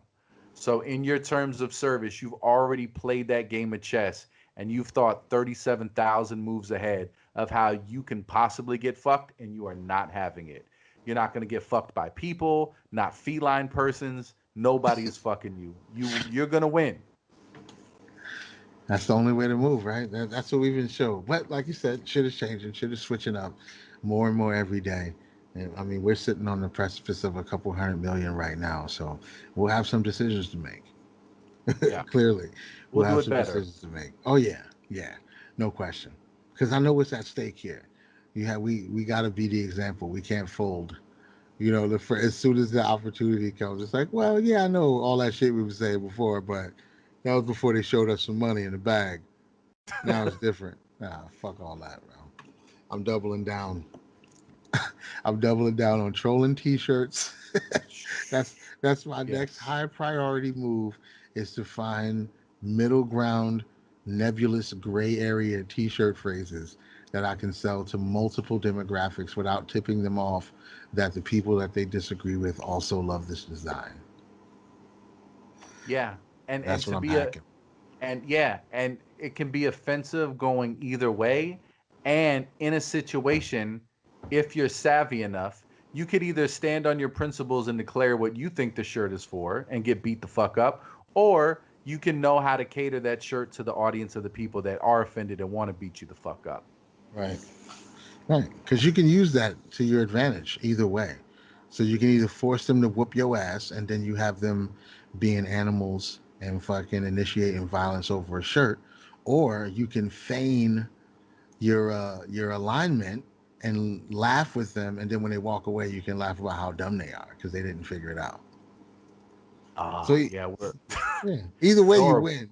It's a Either way win-win. you win. Yeah, yeah, you win either way. Either you But at get least people you you have an hate to option. do. Yeah, you can get Because people with you hate to make a bad decision. Absolutely, because with the God guns Trump Bible shirt, there's no way to talk your way out of that. When you've drawn the line in the sand, Yeah. you're begging somebody to cross it, which we don't advocate for. All you Well, need is when you wear that kind of shirt in public, all you need is somebody to scoff or sneer just a little bit, like, ugh. And as they set it off, like, what? What? You don't like my guns and my Bible? Huh? That's what you don't like? And you just set it off. You got a fucking MAGA hat on, bro. It's yeah, goofy and it's ugly. You walked out here with the full, with the just full knowledge, knowing that somebody throughout your trip today was gonna be pissed off at your hat. Now, of course, they're wrong for being pissed off enough at a hat to say something or to initiate some kind of conflict. They're way, all the way wrong. But you're wrong in tandem because you knew what you were doing. It wasn't a fashion statement. It doesn't look cool. It's that you just went to piss somebody off. Let's just be honest. So if you can do absolutely. that, I can do 2 + 2 = Hitler. Two It's plus two actually equals less Hitler. inflammatory. It's actually less inflammatory than a MAGA hat at this point. Yeah, I think so. I mean, I would say it's less inflammatory. I'll say the average person who reads that equation is going to be startled. They're just going to be startled until later. They're going to be sitting in their car on their way home, like, what the fuck did that mean? Was he serious? Is he trolling? I don't know, but it bothered me a little. It's because it's true. You're angry because it's true. yeah. It's bad, but I kind of love the watermelon on the ice cream truck. I Yeah, that's pretty it's good too. That's pretty good too. Watermelon on an ice cream truck is like that's niche. It's like kind of esoteric, just a little bit. Not everybody's gonna know what it means, but it's a funny enough. Well, if a black person wears anything with a watermelon on it, it's gonna. I mean, let's just be honest. That's just not something that's available to black people who don't want to elicit weird looks and responses from people in public. There's nothing you can wear with a watermelon on it that's not gonna get like a oh okay. It's gonna be weird. It's true, but I forget what that video was where the dude like random. He's like, you know what that song is, right? Like he was dying to school the ice cream man on Oh what it yeah, yeah. was. I know exactly what you're talking about. I remember seeing Yeah. that video. He was pissed off. You know what the real meaning? And the guy's like, "Yo, buddy, I just sell ice cream, bro. Like, I don't know what you're talking about." He's like, "No, but the original song, bro, I just sell ice cream, man. I don't know what the fuck you're telling me right now." And the ice cream man was completely correct because dude's talking. This shit's been remixed and fucking instrumental. Like it's so far removed, and it's been, to be honest, it's been other things other than nigga love a watermelon. Ha ha ha ha. It's been other things besides that. So it's not just it went from there to an instrumental and it's always been an ice cream song. It's been used for a bunch of different shit. But it's hilarious that somebody would feel the need to run up on a soft target like an ice cream man and try to make like next time you come back through here, you gotta have a different song type shit. Like that shit was hilarious, dude. I laughed really hard at that one. I did. It was funny. It's just bullying. Imagine bullying a guy over a song with no lyrics. That's trying to do his job too. Yeah, Like I'm he trying to just make a living. Like this is how I feed my children. I don't give a yo, fuck I'm what the giving original people song was. ice cream, bro. It's ice cream. Are you mad about ice cream? The song don't have any lyrics, pal. The thing you're referencing has lyrics. This song is just music. What are you talking about? Yeah, I don't know. I think it was like I said. That's some soft target shit. Yeah. Who's softer than the ice cream man? Let me fuck with him. But yeah, putting a watermelon in an ice cream truck, like the watermelon's falling off the back of the ice cream truck, just unexplained. Ice cream truck driving, watermelons falling off it. Yeah, that's another good way to show it too. Yeah, and just leave it there. We have to edit that out. Yeah, yeah, we'll work some magic on that. That's just like the Asian. We gotta edit that Yeah, out. we run that part backwards, Yeah, and then that'll let that'll be everybody try to figure out what happened. yeah, that'll be on the lost tapes. Yeah, 100 million, couple 100 million, get it all done.